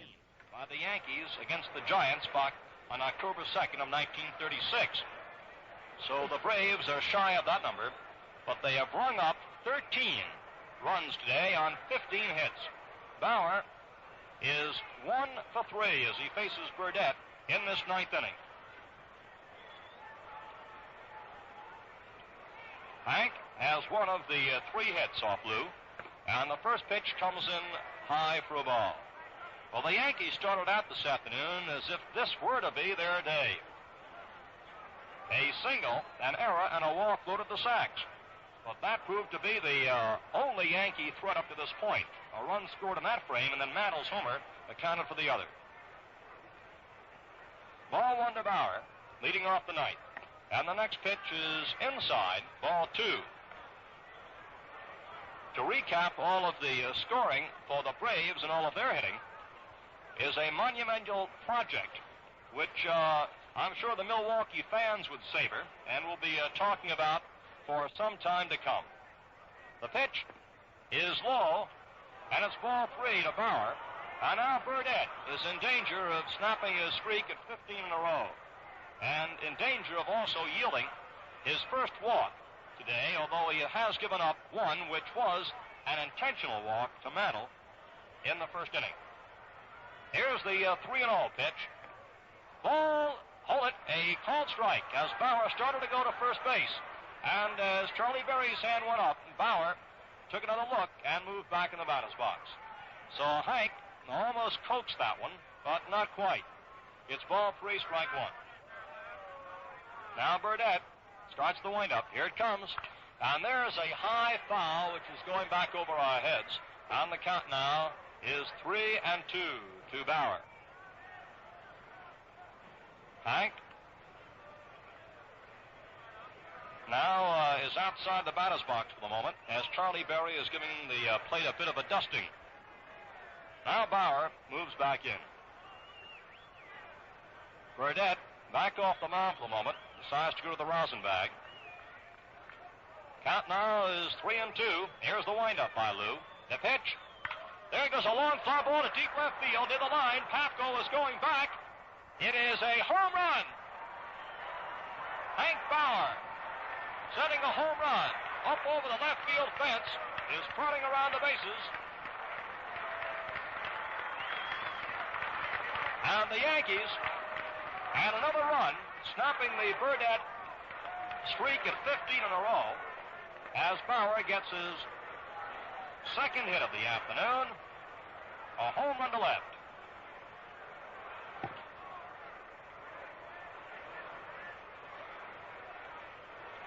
And that brings up Gil McDougall. Well, Bauer also had a 2-run homer yesterday in the 5th inning, so it's his second homer of the series. Gil McDougall takes ball 1. Score is now Milwaukee 13 and the Yankees 3. Incidentally, the Yankees, as far as the scoring is concerned, yesterday had all their runs on homers. There's a drive into left off Gil McDougall's bat, and it's in there for a base hit, as McDougall singles in front of Andy Pafko. And now the Yankees have had 2 hits in a row. Juan Pizarro is starting to throw out there in the Milwaukee bullpen as Mickey Mantle steps in. All of the runs for New York yesterday were on homers, and 2 of their 3 this afternoon have been on homers, Mantle and Bauer. McDougall on first with a single to left. There's nobody out, and we're in the ninth. A swing and a miss by Mantle. He really gave that one away. Ball strike 1.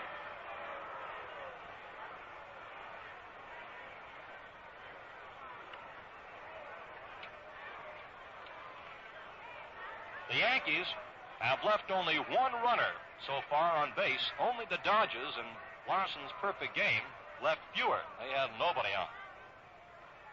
Strike 1 to Mantle. The pitch, a swing and a miss.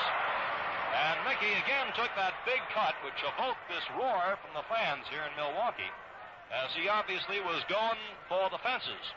So it's strike 2 to Mantle.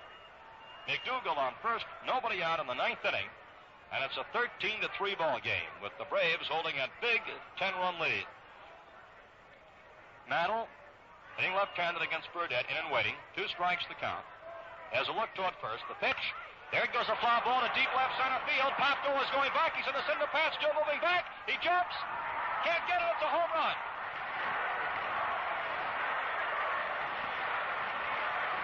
Over the fence in left center is Mickey Mantle. It's a home run, scoring Gil McDougal in front of him.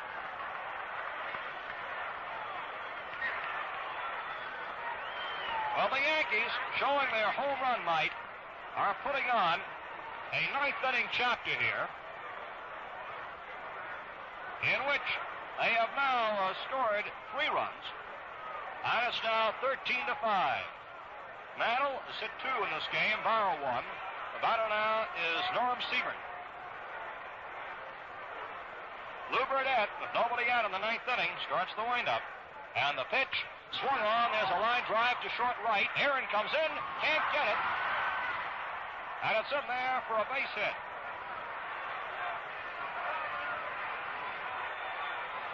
Hank came rushing in that time and reached far over. It just was about a half a foot in front of him. It glanced up off his glove, but it was in there for a hit for Seaburn. And the batter now is Yogi Berra, as New York has come up with 4 hits in a row to lead off the 9th.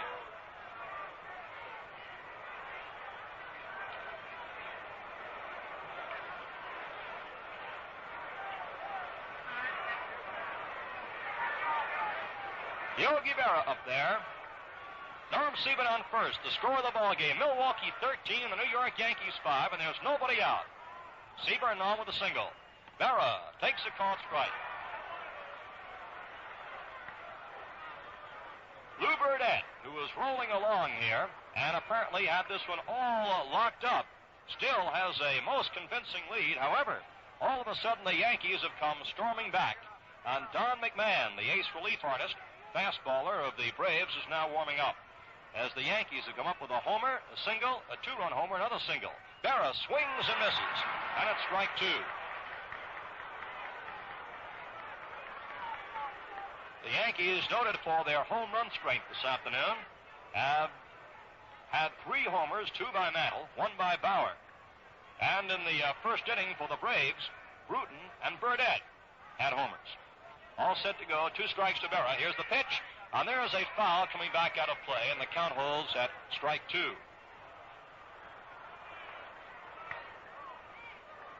Yogi Berra, outside the batter's box, now steps in. With the score 13-2 going into the 9th, the Yankees have scored 3 runs to make it 13-5. Berra sends a fly ball into short right. Shane East is going back. Aaron in. Aaron calls for it, and the right fielder has it for the out.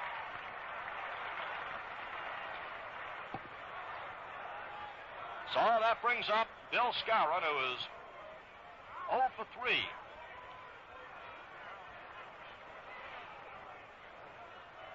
And Skowron comes up with 1 out now, coming after the first 4 men hit safely.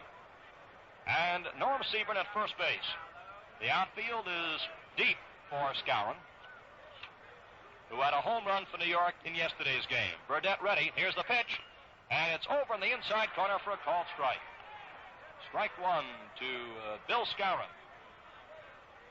He is fly to center, struck out, and grounded out. Burdette back to the rosin bag. We're in the 9th inning of play here in Milwaukee. It's 13-5, the Braves lead. A look toward the runner. The pitch. Skowron swings. There's a fly ball going to left field. Papko is backpedaling. He's near the cinder path. He has it there for the out.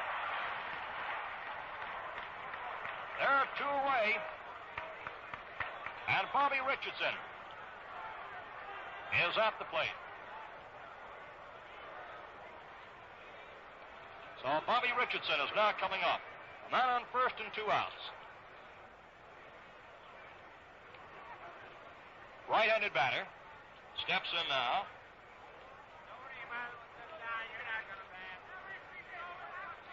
Here's the pitch. It's a bunt in front of the plate. Fielded by Crandall will throw to first for the out. Beautiful play by the catcher, and there's the ball game. In this 9th inning, The Yankees had 3 runs, 4 hits, no errors, and 1 left. And the final score in the ball game, Milwaukee, 13 runs, 15 hits, 1 error. New York, 5 runs, 7 hits, no errors. In just a moment, we'll review the highlights of today's game for you. Hello, I'm Joan Bennett, and I've just had the first permanent ever created for women over 25. It's lotion prom. You and I know that after 25, our hair begins to show age. Doesn't have the life, the springiness, the bounce it once had. I noticed it. That's why I was so delighted with prom. The new permanent especially created for us, for women over 25. Prom has a brand new waving lotion that neutralizes naturally. Prom uses no chemical neutralizer. That's why you get a new kind of curl. A curl that swirls at the crown, curls at the end. It's the liveliest, springiest, longest-lasting curl you've ever known. Makes your hair look years younger. Do as I do. Use Lotion Prom, the new permanent especially created for women over 25.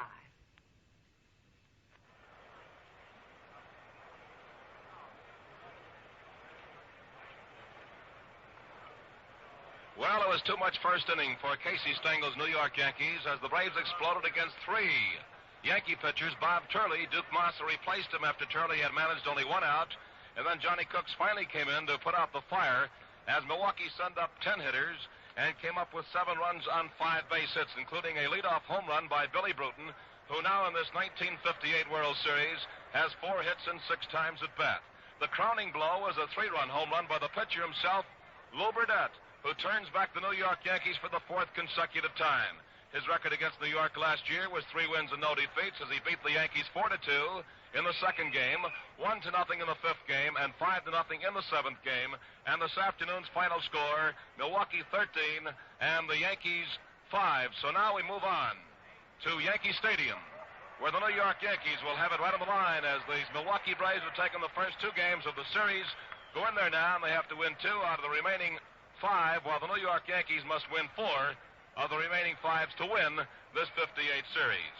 Casey Stengel has named right-hander Don Larson. Manager Fred Haney of the Milwaukee Braves has not named his starter. He said his starter will be known tomorrow around 1:30 after the workout at Yankee Stadium in New York. It'll come probably for one of the 3, Bob Rush, Carl Willie, or the left-hander Juan Pizarro. So far, the shining star in this series is the center fielder Billy Bruton, who, as I mentioned, has had 4 base hits and 6 times at bat. He won yesterday's ball game with a base hit in the last half of the 10th inning, beating the Yankees 4-3, and came through with 3 hits and 4 trips this afternoon. So that's it. The final score, Milwaukee 13 and the New York Yankees 5.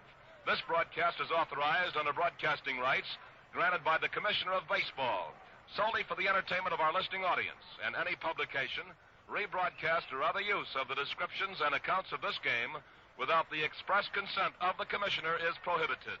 Well, tomorrow is traveling day with both teams heading east for Yankee Stadium. But your Gillette Cavalcade of Sports carries on. At 10 o'clock Eastern Daylight Time, we'll bring you the heavyweight fight between Tony Anthony and Archie McBride, direct from the Coliseum in Baltimore, Maryland, over most of these same stations. And again on Saturday, the 3rd game of the World Series from Yankee Stadium in New York. While we have the opportunity, our thanks to our NBC engineer, George Wilson, to statistician Herb Heft, and this broadcast was produced by NBC sports editor Paul Jonas. Now, on behalf of Bob Wolf, this is Earl Gillespie saying smooth sailing, smooth shaving, and good afternoon for your host, the Gillette Safety Razor Company.